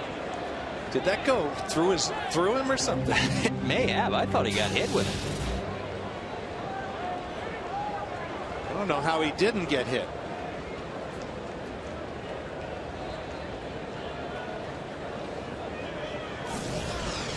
Now, if you're Brandon Phillips, and these aren't purpose pitches from Cahill. This is just with him being erratic. This is why it can be tough to hit a pitcher that's so. Votto is off. Wow. And he is out. Just banking on the fact that Cahill wasn't paying attention to him, but Cahill doesn't panic at all, spins around, throws to second, and Votto is done, as are the Reds here in the fifth. We're tied at 1. Top of the 6th we go. Joey Votto with 2 outs just makes an early break. He had designs getting into scoring position. Thought he was going to time Cahill, but left real early, and you hate to see you run yourself out of innings, especially with a run producer like Brandon Phillips at the dish.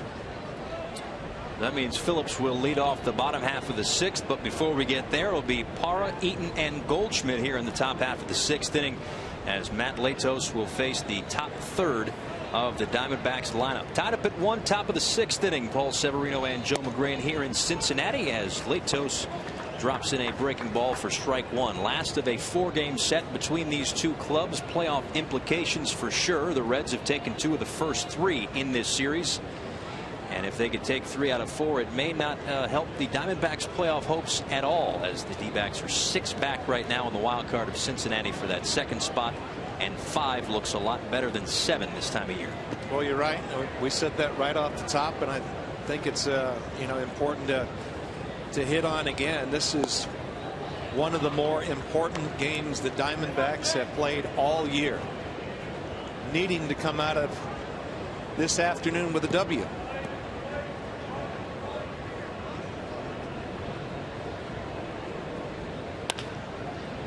On the ground to Phillips, as sure-handed as they come at second base. A 4-3 put out to lead things off here in the 6th inning.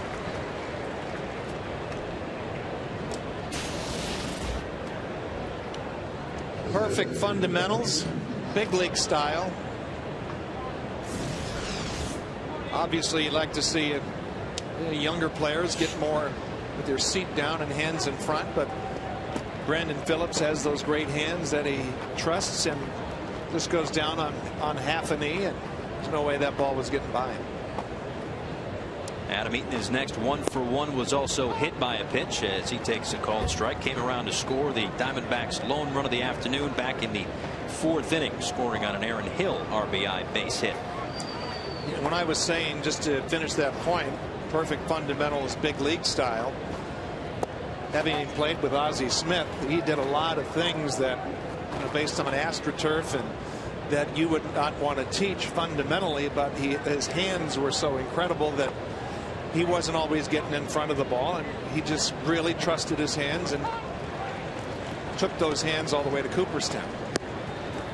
And one thing that we saw that I noticed when we were here a couple of weeks ago, got out here the day before the game that we called, and out here for batting practice, and what Brandon Phillips did that day, and I would only imagine he does it a lot more, if not every day, was he kind of had a training sort of device, a mitt that was flat, kind of like a paper plate. And he wears that, and that's how he kind of used both hands to ensure that he used both hands, and that's part of the reason why I would assume he's so fundamentally sound. 2-2 pitch to Eaton. Tap foul. Well, it's the same thing. Ozzie Smith had the same routine that he would do before every game, have a coach hit him fungo pop-ups. So he practiced running back into the outfield. He practiced on his knees where they would just hit sharp ground balls, where he learned to trust his hands, and a routine. There's Chris Spire, another former shortstop. A routine that really gives you confidence that you do that every day, and no matter what ballpark you're in, it becomes second nature. And that's what's so important for younger players coming up to the big leagues, is to develop a routine.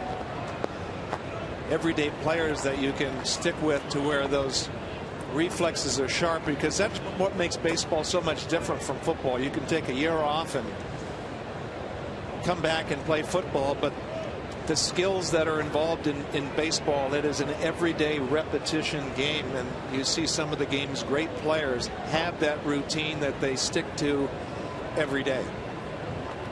And with the first pitch every night at 7 o'clock, it's not out of the norm to see guys walking in the clubhouse at about 2, taking the early swings, taking the early ground balls, and working on their craft, even though it's such a long and demanding season.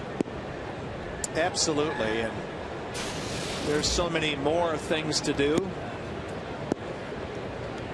Mesoraco gets a shot on the backswing there from Adam Eaton. I think Adam Eaton got the I think he may have got the worst at that.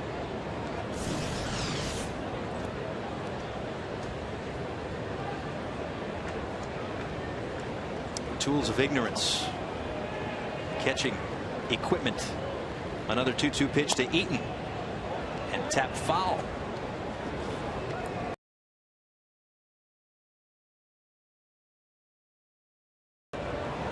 Diamondbacks really liked him when he was acquired, and really showed them a lot. It's just been tough to get him on the field with the injuries, and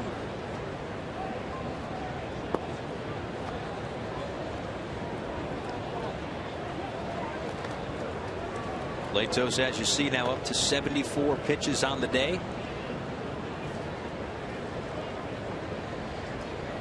We're in that interesting inning here for Matt Latos, as he surrenders a base hit in front of Ryan Ludwig to left field. A good at bat there for Adam Eaton, but an interesting inning here for Matt Latos. His ERA jumps from the 5th inning on, so here we are in the 6th, and he's been good to this point, and that hit just the 4th of the afternoon for the D-backs.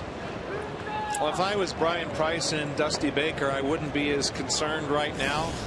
You really like the way that he's throwing, attacking the strike zone, but some of the hitters that are coming to the dish right now makes you feel a little uneasy, because one swing and this guy's a game changer here. Grand slam 2 nights ago, providing a big chunk of the Diamondbacks offense when they won the 2nd game of this 3-game set, and he finds a hole on the left side as Eaton will take a turnaround second, but hang out there with the play in front of him. And there are 2 on and 1 out. Go back a couple of nights. as Paul Goldschmidt facing J.J. Hoover, who hadn't given up a run in a long time. The runners on base were not property of Hoover, but the guy in the box certainly was. Now, you see these, these big-bodied guys, and just how that's the thing that continues to amaze me is how economical and direct the route of his swing is to the ball. Just technically so sound, not a lot of moving parts. Normally those bigger guys have the longer swings where if you have good control, you almost want to pitch to them because they have more holes to exploit. That average for Paul Goldschmidt creeping ever so closer to 300 now after that hit. He's at 297. And it's an 0-1 count now to Martin Prado. He's 0 for 2 on the day. A couple of ground outs, one of which a double play that Zach Cozart took himself at short for a 6-6-3 double play. This is going to be a tough at bat for Latos.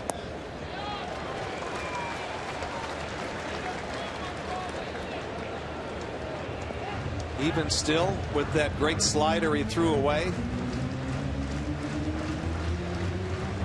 Well, why do you say it's going to be tough? Because of the way Prado is just such a grinder. Just because he has 2 strikes on him now, if he throws another one of those just nasty pitches sweeping off the plate. But that's kind of what I'm talking about. That pitch is a little off the outside corner. He's got 2 strikes on him and he just spoils it.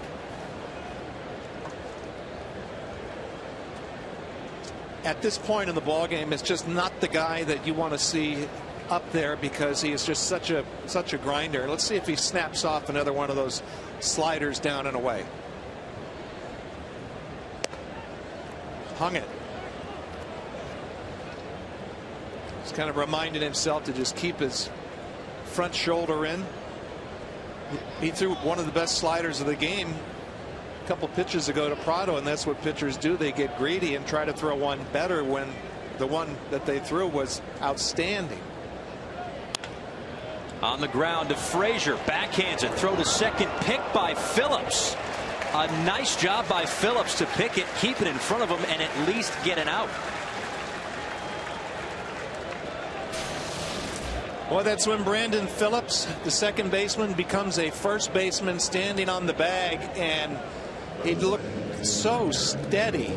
Now that's the short hop scoop. That is a real difficult one, and that's all that pregame hand and prep work or whatever where he trusts his hands, because that was such a tweener hop.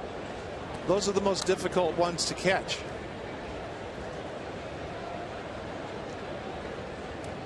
The runner on third is Adam Eaton on with a base hit, and Martin Prado on at first after that fielder's choice. So 2 on and 2 out for Aaron Hill, who's got the lone RBI. He hit a hot shot toward Todd Frazier back in the 4th inning. That went off the glove, was deflected, but ruled a hit and an RBI for Hill.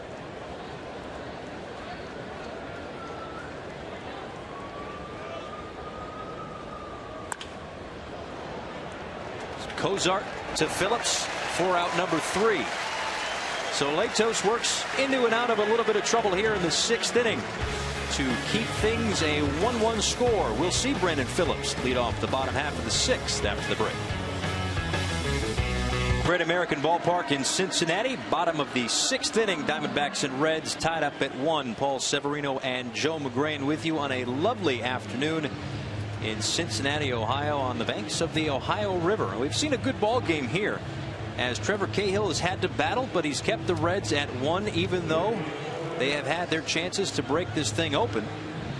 An important game for the Arizona Diamondbacks, staying in it heading to the bottom half of the 6th. That's the real challenge and the mark of a good pitcher, to be able to keep his team in it on a day where he doesn't have good stuff. He's been very inconsistent. He's had a couple of nice and easy innings, and then he's had a couple innings where, with a couple pitching coach visits, Gibby has been close to taking him out. He had double barrel action going in the bullpen a few innings ago, and he's kind of stabilized the game. But again, a challenging inning coming up. First pitch swinging for Brandon Phillips, and a flip to Trevor Cahill for out number 1. 1 out here in Cincinnati. We send it back to Alana Rizzo, who's got an update from Detroit.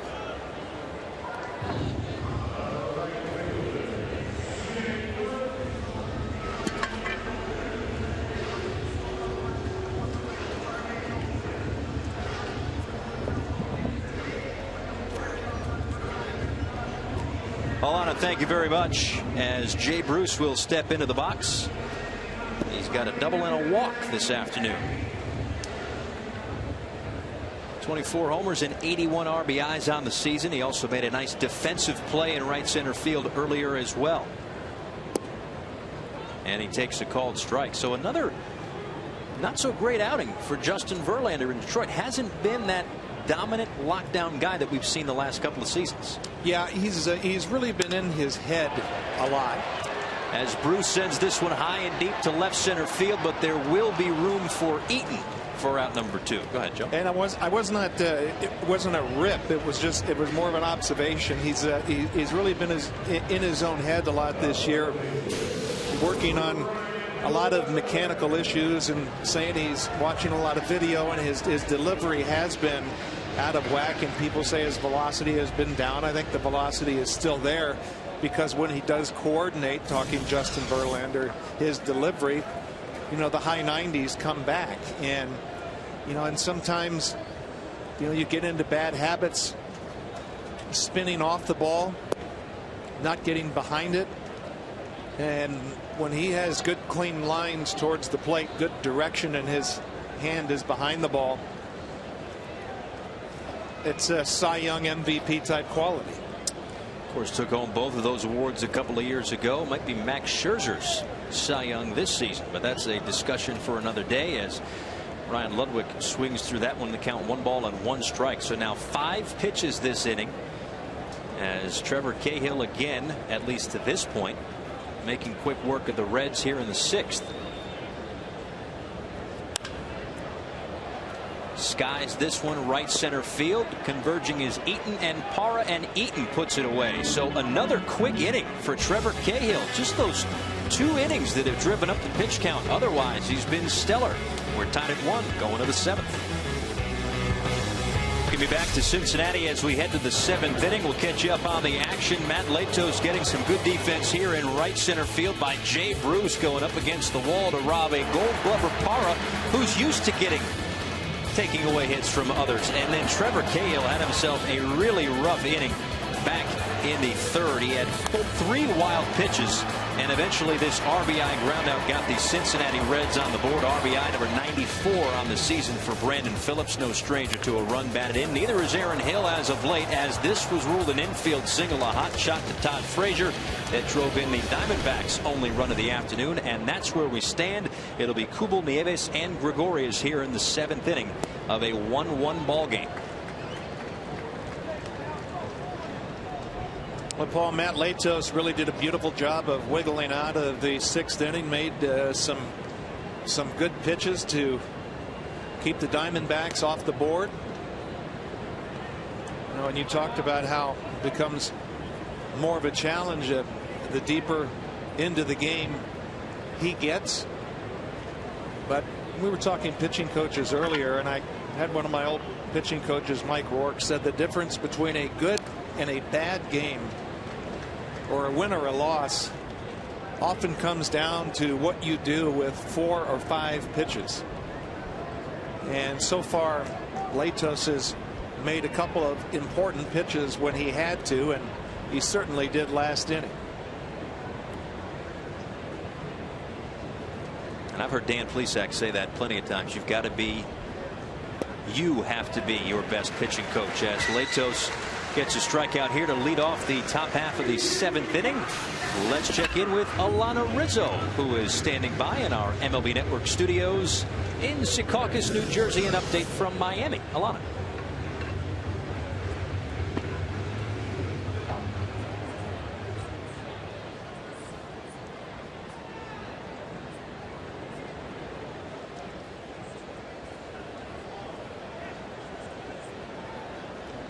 Alana, thank you very much. Of course, the Arizona Diamondbacks are trying to take care of their own business in front of them, but that National League West seems to be slipping away as Will Nieves takes a called strike, and it's 0-1. Well, right off the top, Paul, we were talking about that the path to the postseason, if there is one for the Diamondbacks, is through the wild card, not through the division, not through the NL West. And 5-0 against the Marlins with Kershaw in the mound. I would say he's got things pretty well in hand, just like the Braves do. So you see the Dodgers there in that graphic.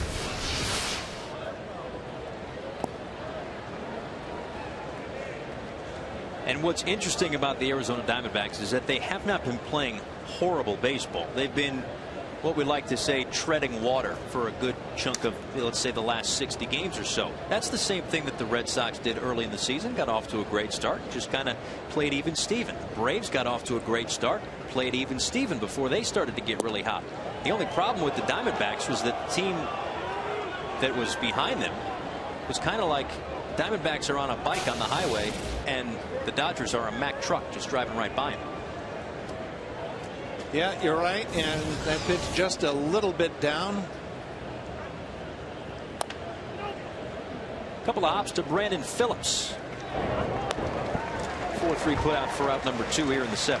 And you remember when everyone was talking when the Dodgers get the new ownership and all of a sudden instant team, they just completely turned their team around, and everyone out in LA thought, wow, going into the World Series. And it's not that difficult to bring a team together and have them play in a cohesive way in an instant manner like they are this year. And I think this year they're playing really to the capabilities of their talents. Greinke last night was just outstanding, and then you had to face Clayton Kershaw today and some of the other pitchers like Nolasco and Ryu that they have in their rotation. And I haven't even got to the lineup yet. Right. Or the bullpen, which has been shored up as well. Kenley Jansen doing a terrific job at the back end there. So the Los Angeles Dodgers clicking on all cylinders for sure. And when you got a guy like Clayton Kershaw out there every 5th day, he'll make that club look even better. As Latos narrowly misses again, the count now 2 balls and 1 strike. And Don Mattingly saying Adrian Gonzalez is, the team MVP to this point. Gregorius slaps it the other way, but it hangs up for Ryan Ludwig. And a weekend stretch here at Great American Ballpark with the Diamondbacks and Reds tied up at 1.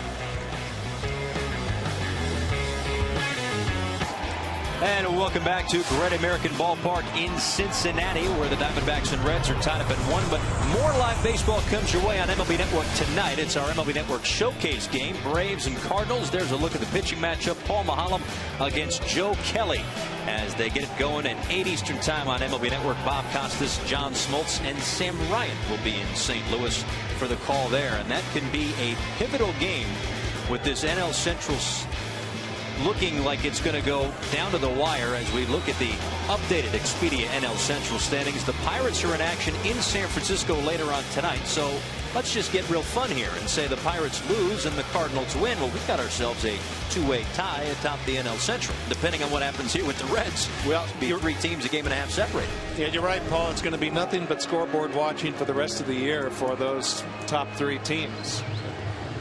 Mesoraco, Cozart, and Latos scheduled to hit here in the bottom half of the 7th inning. Mesoraco 0 for 1 with a walk and a flyout.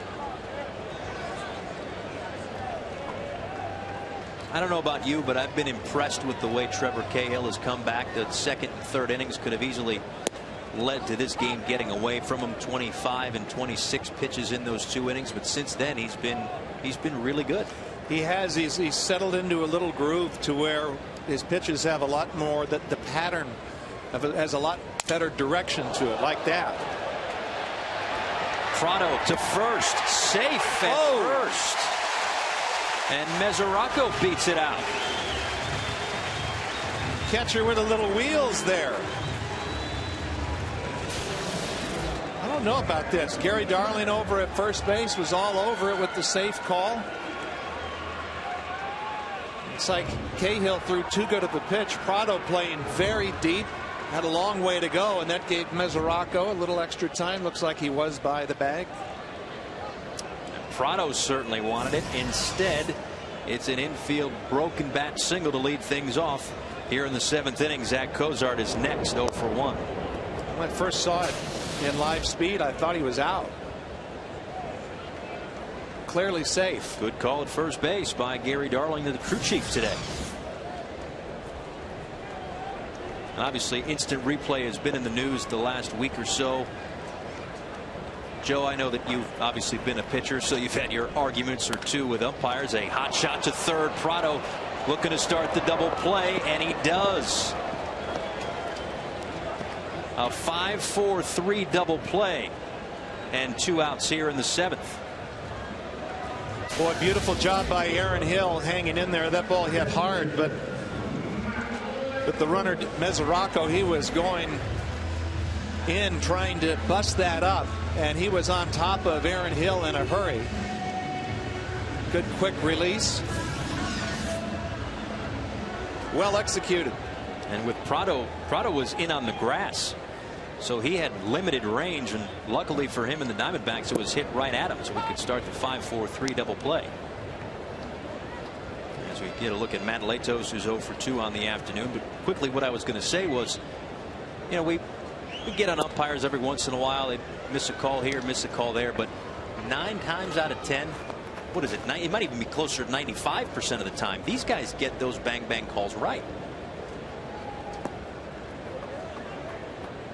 You know, I was going to say, and I've always had, that of all the professional sports, Major League umpires are the best of the officials of all the professional sports, by far.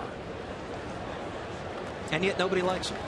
It's unbelievable. They're never right. Anyway, we go to the 8th inning.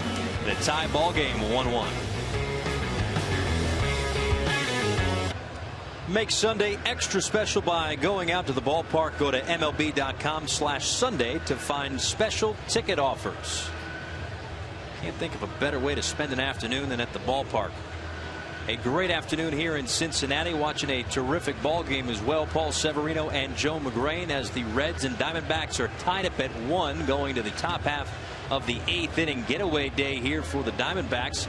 And that is going to do it for Trevor Cahill, who, again, as we mentioned before, was on the ropes early in this ball game, but hung in there. And he is done after 7 innings of work, as he's lifted now for the pinch hitter Tony Campana, who's actually from right around here. I don't know the map of Ohio like the back of my hand, but from Springboro, Ohio, and attended the University of Cincinnati. It's a half-hour north of here, I'm being told. So I would say that's right down the road. It's one of the cool things about, I remember growing up 2 hours south of here in Moorhead, Kentucky, and going to see Reds games at Riverfront Stadium, and then to actually be in the clubhouse and playing on the field, and so close to home. It's a great thrill, and obviously it has to be for him.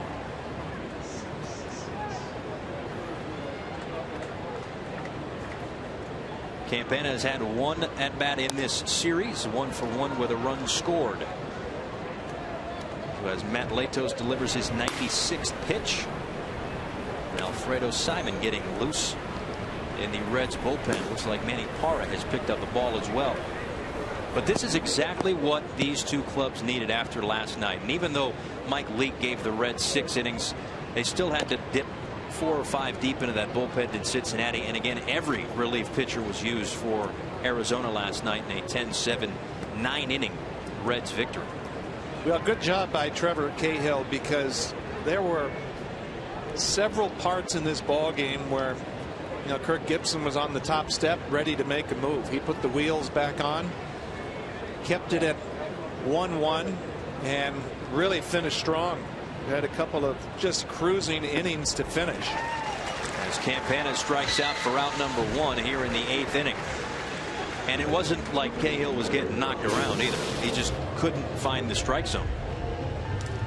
No, and that was one of the real disconcerting things, because he had no feel for the baseball. And unlike Matt Latos, who has pretty much controlled the strike zone all day, the lower reaches of it,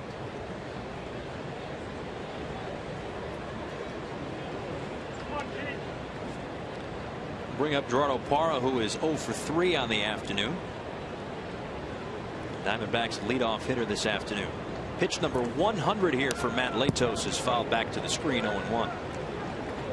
And with that, 100th pitch, I was going to mention that I like Dusty Baker as a manager from a starting pitcher's perspective. If you've got good stuff and you've got it going on, he's going to let you go out there and keep pitching, where a lot of managers are immediately thinking about matching up and playing situational baseball after the 6th inning. And also the other aspect is he knows he needs innings today, and he's getting it. Looping liner and on a hop to Votto. The flip over to Matt Latos for out number 2 here in the 8th in Cincinnati. An update in Detroit with Alana Rizzo.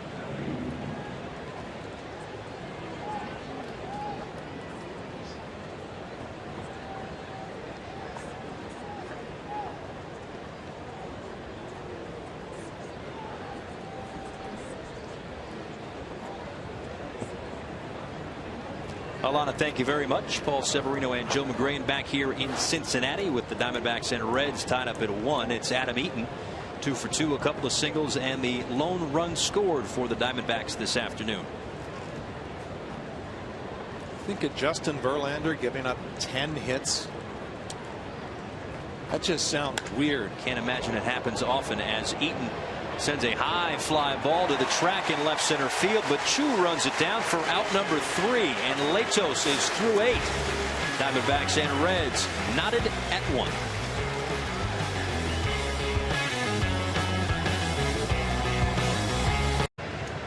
Welcome back to Cincinnati. A look at Matt Latos pacing the Reds dugout right now. Not sure if his day is done or not. Looks like he's shaking some hands after 8 terrific innings of work. 5 hits allowed, no walks, and 6 strikeouts as he disappears. So maybe that will be the case.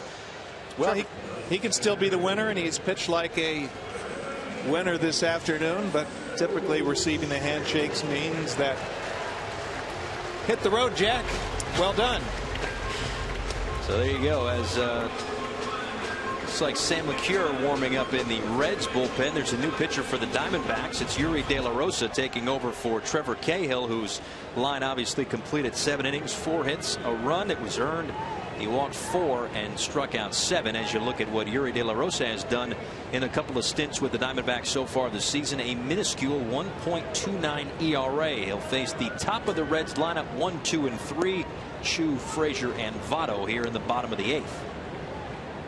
Well, young left-hander has got a good idea what he's doing, a good moving fastball, and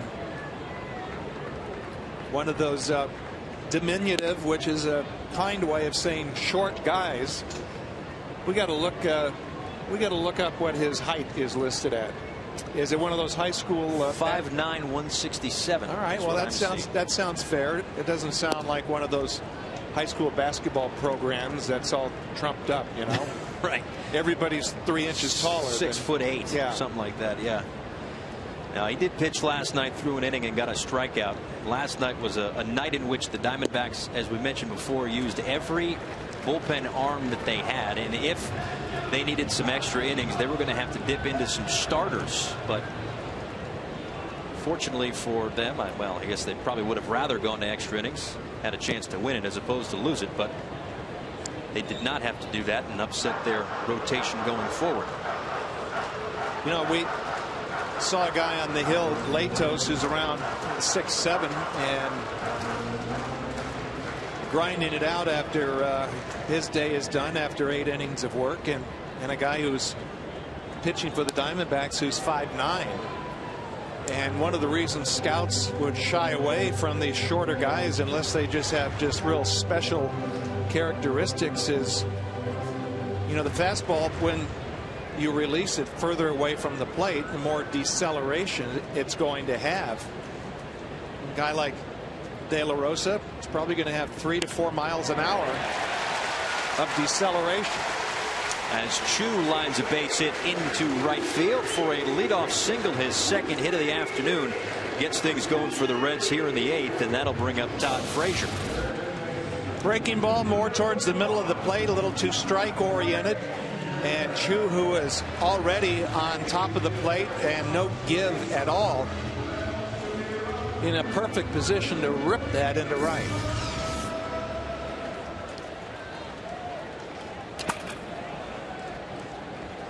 Frazier 0 for 3, and he struck out this afternoon to check on Choo over at first. And what's going to be interesting as we kind of spin things forward to the 9th inning, or if there's a save situation in this ball game, I don't know. Didn't get a chance to discuss it with Dusty Baker before the game, but if Aroldis Chapman will be available, he worked last night a 6-out save, the first time in which he has worked a save situation of more than 3 outs all season long. Well, he is going to have to do that in September. And with those 13 games left with St. Louis and with Pittsburgh, it can't be just the clean 9th inning. And there's going to be, you know, times when you're going to have to get more out of the talented lefty. Frazier squares but pulls it back. And also last night, as we mentioned before, they also lost Jonathan Broxton, placed officially on the 15-day DL this morning before the ball game. So that bullpen, which got a little bit stronger a couple of weeks ago with Broxton, gets a little bit weaker with Broxton going back on the DL now. So that was one of the reasons why they may not have had to stretch out Chapman. Frazier spins out of the way. I think that was one of those deals where he was squaring to bunt that you try to, in this situation, just try to stay in the same place and just turn and let yourself get hit. And that's exactly what he tried to do. Looked like it whizzed by the handle of the bat too, which was kind of. Can't move closer to the plate, but just kind of turn and stay in the same place without getting out of the way. And I think he was smart to do that, but the ball just wasn't inside enough.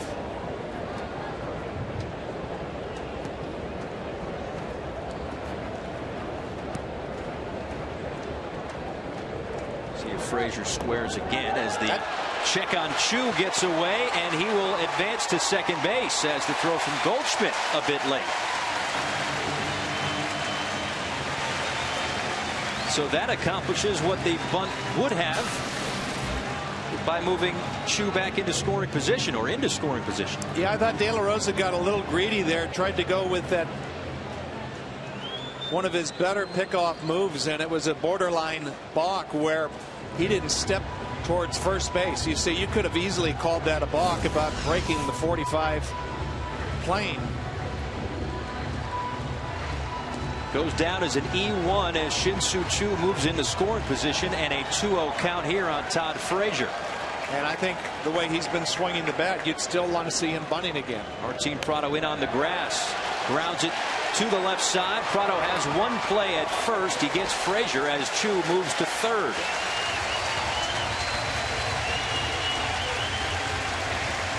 Fans loving it. Frazier's not been swinging it very well, but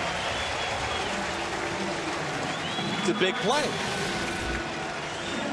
Makes the third baseman field it, ensuring that Choo can just trot into third base. Directed it perfectly. No way to defend it as far as the runner at third base there. So the infield is even with the bag around the diamond for Joey Votto, who takes a called strike. Votto 1 for 2. He also walked today. And you just hear rumblings in the crowd with the taking of that first strike by Votto, but that was a good pitcher's pitch. And the fans are thinking, you know, swing the bat, but that was in a good pitcher's spot on the outside corner.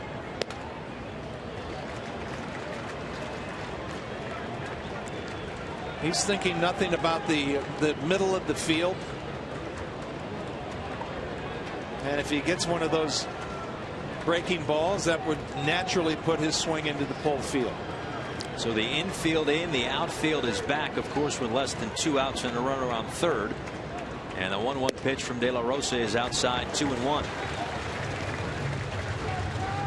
And it looks as though the Diamondbacks think that Votto may try to go the other way as well. As you can see, Parra in right field, kind of shaded a bit more toward right center field. And Eaton a step or two on the left field side of second base. 2-1 pitch from De La Rosa. Breaking ball misses outside, 3-1.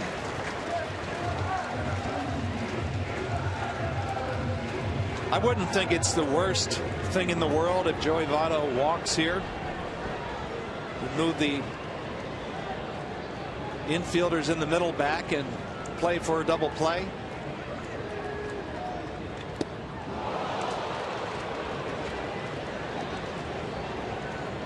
Took something off. 74 miles an hour on that one from Joey Votto. And you see where his bat is. It's out in front of the plate and more into the pull field, but good downward break. He was over the top of it. To Joey Votto rather, but now it's a 3-2 count with one out here in the bottom of the 8th inning. Votto can give the Reds the lead. Ball gets away. Here comes Choo. And he's in there safely as the ball trickles back to the mound. Kirk Gibson has seen too many wild pitches this afternoon. That one uncorked by De La Rosa leads to a 2-1 Reds lead.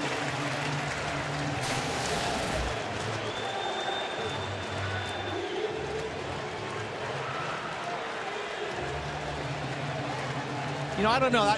That's just maybe me being a little nitpicky. It didn't seem like Nieves going back to get that ball was full bore. Maybe just trying to be under control.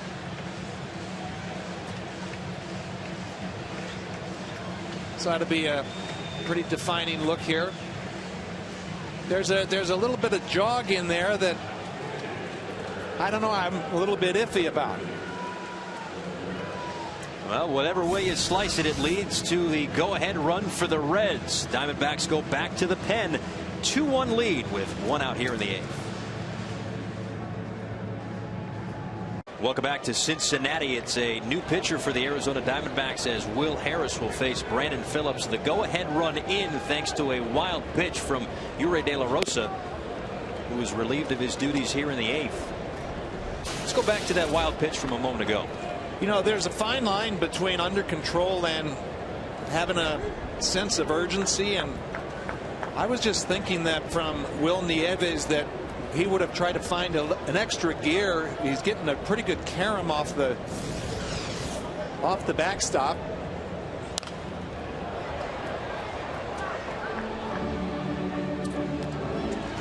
That was four wild pitches this afternoon. 3 of which by Trevor Cahill. None of them came back to haunt him, really. But this one certainly does come back to haunt the Arizona Diamondbacks, and we've been talking about it throughout the day. They are pretty much facing a must-win game every single day, as they are 6 back of these Reds in the wild card race for that 2nd spot. And based on all of that, Paulie, I thought given that situation that would have seen Nieves really busted to get back to the backstop, because when you get that hard bounce or carom, you still got a shot at the plate. See, Harris's numbers on the season also worked an inning last night and had a strikeout, one of the 39 that he's notched so far this season. 2-1 count to Brandon Phillips. Check swing and fouled off.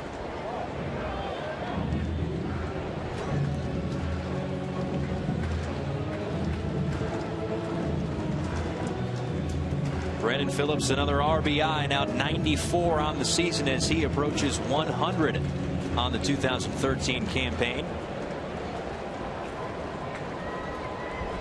But an insurance run here would be huge.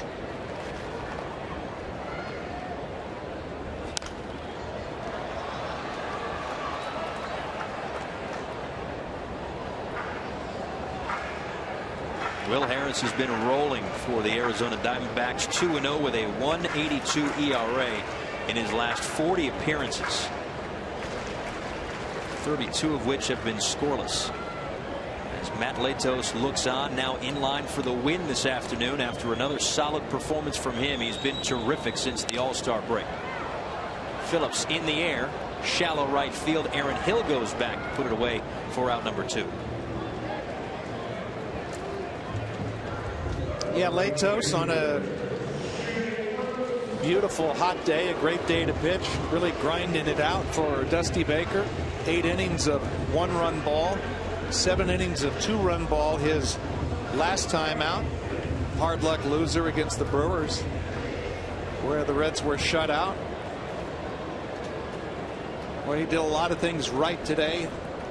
Just beautiful down angle pitching around the knees, living around the knees.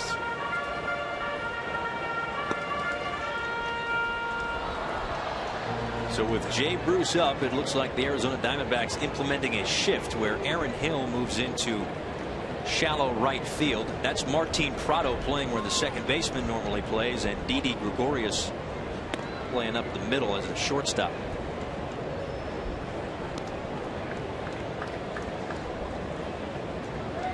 And that's pretty pronounced. More so maybe because Goldschmidt's got to hold the runner. Absolutely. And important thing is you have to pitch according to how this shift is. You know, the old standard of pitch him away, play him away, and where this defense is aligned, you have to make pitches according to where you take advantage of that shift. Make pitches like that out there. I mean, that's in a beautiful pitcher's spot, but not more towards the plate. Bruce with outstanding pull power.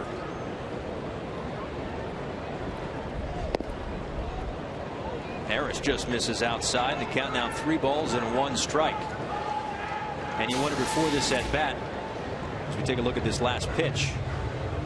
That was a pretty good pitch, and originally thought that Nieves might have popped up a little too quick, but he appeared to stay in there pretty solidly. Beauty there. What I was referring to is sometimes catchers get a little too eager when they think there's a running situation, and they pop up, get into throwing position, and it completely blocks the umpire out on what is a strike, but they just can't see it. They lose it. That's why you have to really stay with the pitch and then rely on your quickness. Goldschmidt plays behind Votto with a full count and 2 outs as Bruce down the left field line and into the seats. And what I was going to say was just before this at bat, that guy right there, Didi Gregorius, came in to talk with the pitcher Will Harris, and I would presume it was to say, hey, by the way, we're going to shift, just to give everybody a heads up as to where the defense is playing. You see that with first baseman all the time. Hey, I'm going to hold the runner or I'm not. Just make sure the pitcher's not overly locked in with the batter, right? Yep. So again, Votto will be off with a 3-2 pitch from Harris to Bruce. Swing and a miss, strike 3. But the damage done on ball 4 to Joey Votto that got away from Will Nieves. The go-ahead run came in to score, and the Reds protect a 2-1 lead going to the 9th. Cincinnati, we go to the top half of the 9th inning. A couple of changes here for the Cincinnati Reds as they try to close this one out. Sam LeCure will come in and try to protect that 2-1 lead. 49 games, but no career saves. He'll be asked to get his first this afternoon. He'll also have a new left fielder behind him as well, as Chris Heisey has come in to replace Ryan Ludwig in left. Well, and that's really the byproduct of the 6-out save last night by Aroldis Chapman. And you start to see this as the season gets later. You ask guys to do things that are kind of outside of their roles, but LeCure's been one of the better pitchers out of the bullpen. Good job of changing speeds on the breaking ball, and they have to go through the teeth of the lineup. First pitch to Paul Goldschmidt is low for ball 1. So yes, it'll be Goldschmidt to lead it off. Martin Prado is on deck, and Aaron Hill will bat third in this inning. With the Diamondbacks down a run, but with the strength of Paul Goldschmidt, it could be tied with 1 swing. That's in there for a strike, and it's a 1-1 count now to Paul Goldschmidt. So the line now is complete, of course, on Matt Latos. 8 strong innings. He gave up 5 hits and the 1 run, didn't walk anybody, and struck out 6. So he continues to throw gems for the Cincinnati Reds.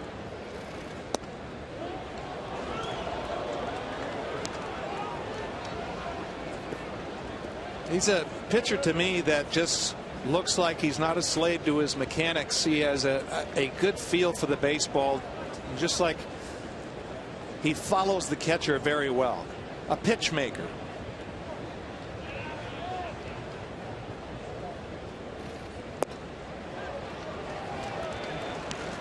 See, looking inside the glove, he's got that spiked index finger throwing that knuckle curve. But just like Musina's, wasn't it? Just like Musina and a lot of pitchers today. I find it easier to get on top of the hook that way. Shot the other way for a leadoff base hit off the bat of Paul Goldschmidt. So the Diamondbacks have their leadoff man on here in the ninth. This team has a lot of fight in it, the Diamondbacks, and so much of an embodiment of their manager Kirk Gibson and coaching staff. Goldschmidt showing the strength and the fact that his bat stays in the zone a long time. Just able to fight that one off to right field, not even breaking his bat, just muscled it. It's a shot at two pretty good first basemen over there at first right now, but it's up to Martin Prado to keep things moving here for the Diamondbacks in the ninth. Prado's 0 for 3.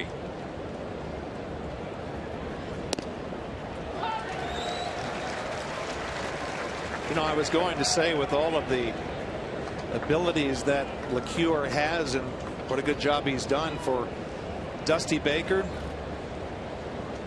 not been put in this situation before, and there's always something different about the ninth. Even though he may be an outstanding 8th inning guy or an 8th inning or a 7th inning guy, not everyone is geared for that 27th out. Just misses outside.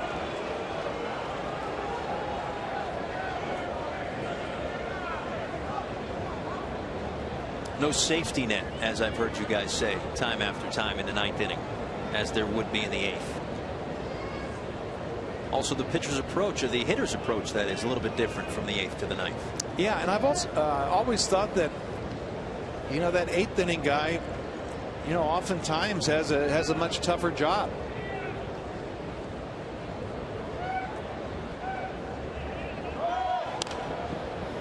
Goldschmidt was off with the pitch. It just fouled back, and the count 1 ball and 2 strikes. Not trusting the bat control of Prado and really trying to force the issue, not giving up and out. Kirk Gibson not playing for 1 run.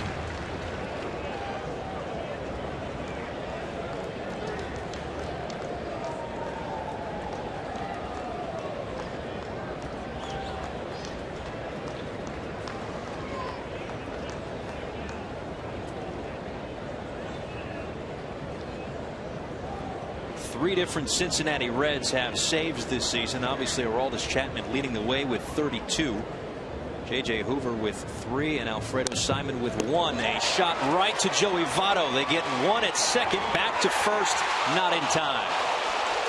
But a heads-up play for Votto to get the lead runner and keep the double play in order now with 1 out in the 9th inning, and Aaron Hill due up. Well, the timing was just a little bit fractured with the high throw. Joey Votto thinking about getting back to the bag, and this one sails on him with a little sidearm, and that's not an easy throw, as he was concerned about not hitting Goldschmidt in the back. There really wasn't much of a throwing lane for him based on where he was. So the best possible scenario obviously would have been 2, but to get the lead runner, that still worked out pretty well. And give credit to Cozart as well for keeping his foot on the bag. Otherwise, it would have been 2 on and nobody out for Aaron Hill. Instead, it's 1 on and 1 out. And again, the double play is still in order as he takes inside for ball 1.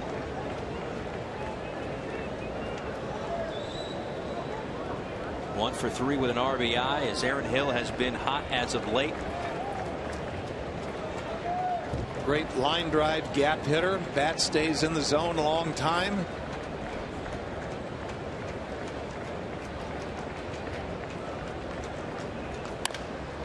Ground ball. Nice play by Kozar to get there. Throws from his hip and doesn't have a play at first.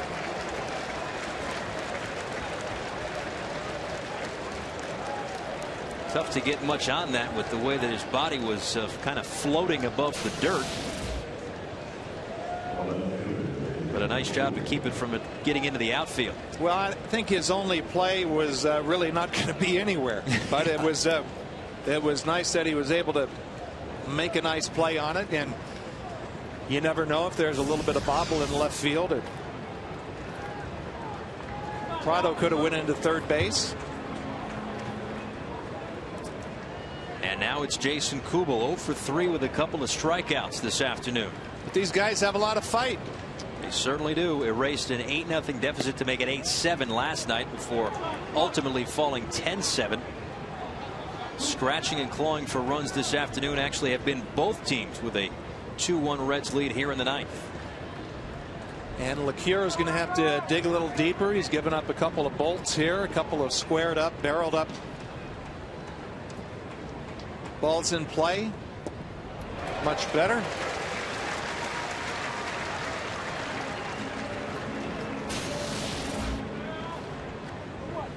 Nice off-speed breaking ball. Good downer. Saw a shot of both managers a moment ago. This is where there's really not a whole lot of managing to be done, right? You just kind of, you're in the ninth, get it out.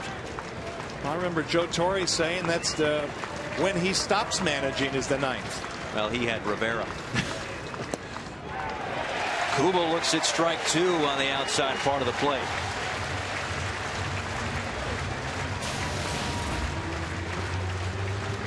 That's what I was talking about. This is a guy who follows the catcher very well. You saw the target, and when you see a target like that, you're not just looking at the mitt. Ideally, you're looking into the mitt, fine centering that target, thinking about where you want the ball to end up. 1 ball and 2 strikes to Kubel. Just misses inside as LeCure tried to pull that one back over the inside part of the plate. Last 2 pitches, he's doing a pretty good job of painting. And you see with just a little pull of the glove giving the indication that that ball just a little inside, and the umpire set up right over the inside corner.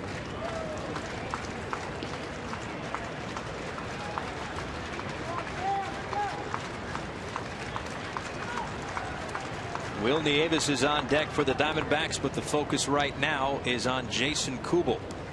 Big pitch, and I think this is smart for Mesoraco to go out and talk about it. And you know, you can decide what you want to do, and may not even be necessary to put a sign down, but you don't want to go through the Rolodex of signs, because sometimes that puts doubt in a pitcher's mind about, is this the right pitch? Maybe so, maybe not. You want this pitch thrown with 100% commitment.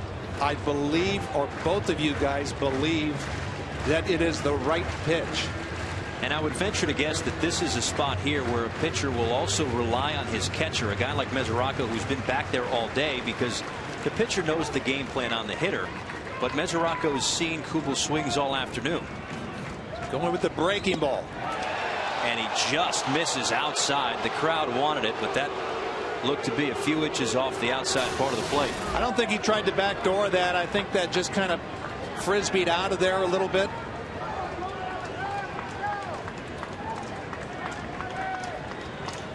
And it just kind of backed up a little bit.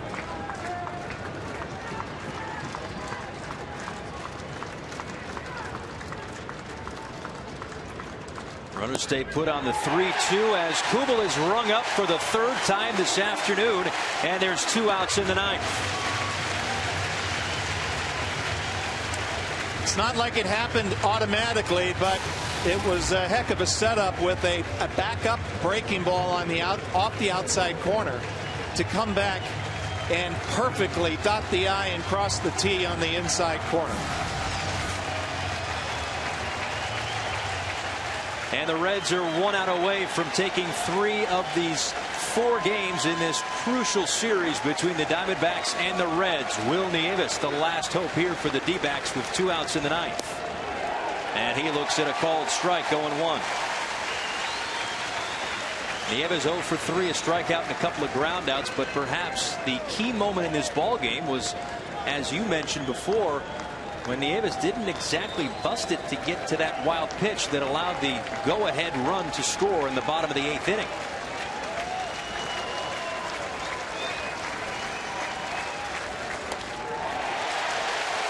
Tap foul, and it's 0-2, and the crowd on their feet here at Great American Ballpark. Well, everybody except that one fan that was refusing to stand up. Everybody else is. Everybody else of the 21,166. Now LeCure has to be thinking that he's not going to be throwing strikes, but he's going to be throwing pitches that look like strikes.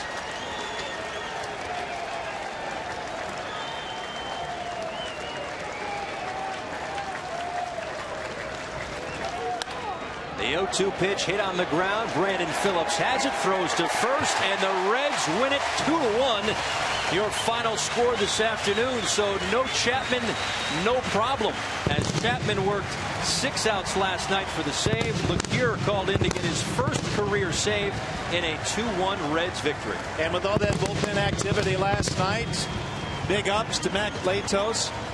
8 innings of 1-run baseball, and Sam LeCure getting an opportunity for his first save and getting it. And these Reds win at this point of the year. All these wins are big. So Shin-Soo Choo scoring both Reds runs as it's a 2-1 victory for Cincinnati. Another win for Matt Latos, his 13th of the season. So the Reds take 3 of this 4-game set against the Arizona Diamondbacks, and depending on what happens the rest of the day, could pull a little bit closer in the NL Central race. Already got a strong hold on the wild card. But for our entire crew and Joe McGray and now Paul Severino, thank you so much for watching. We send it back to the studio. Alana Rizzo.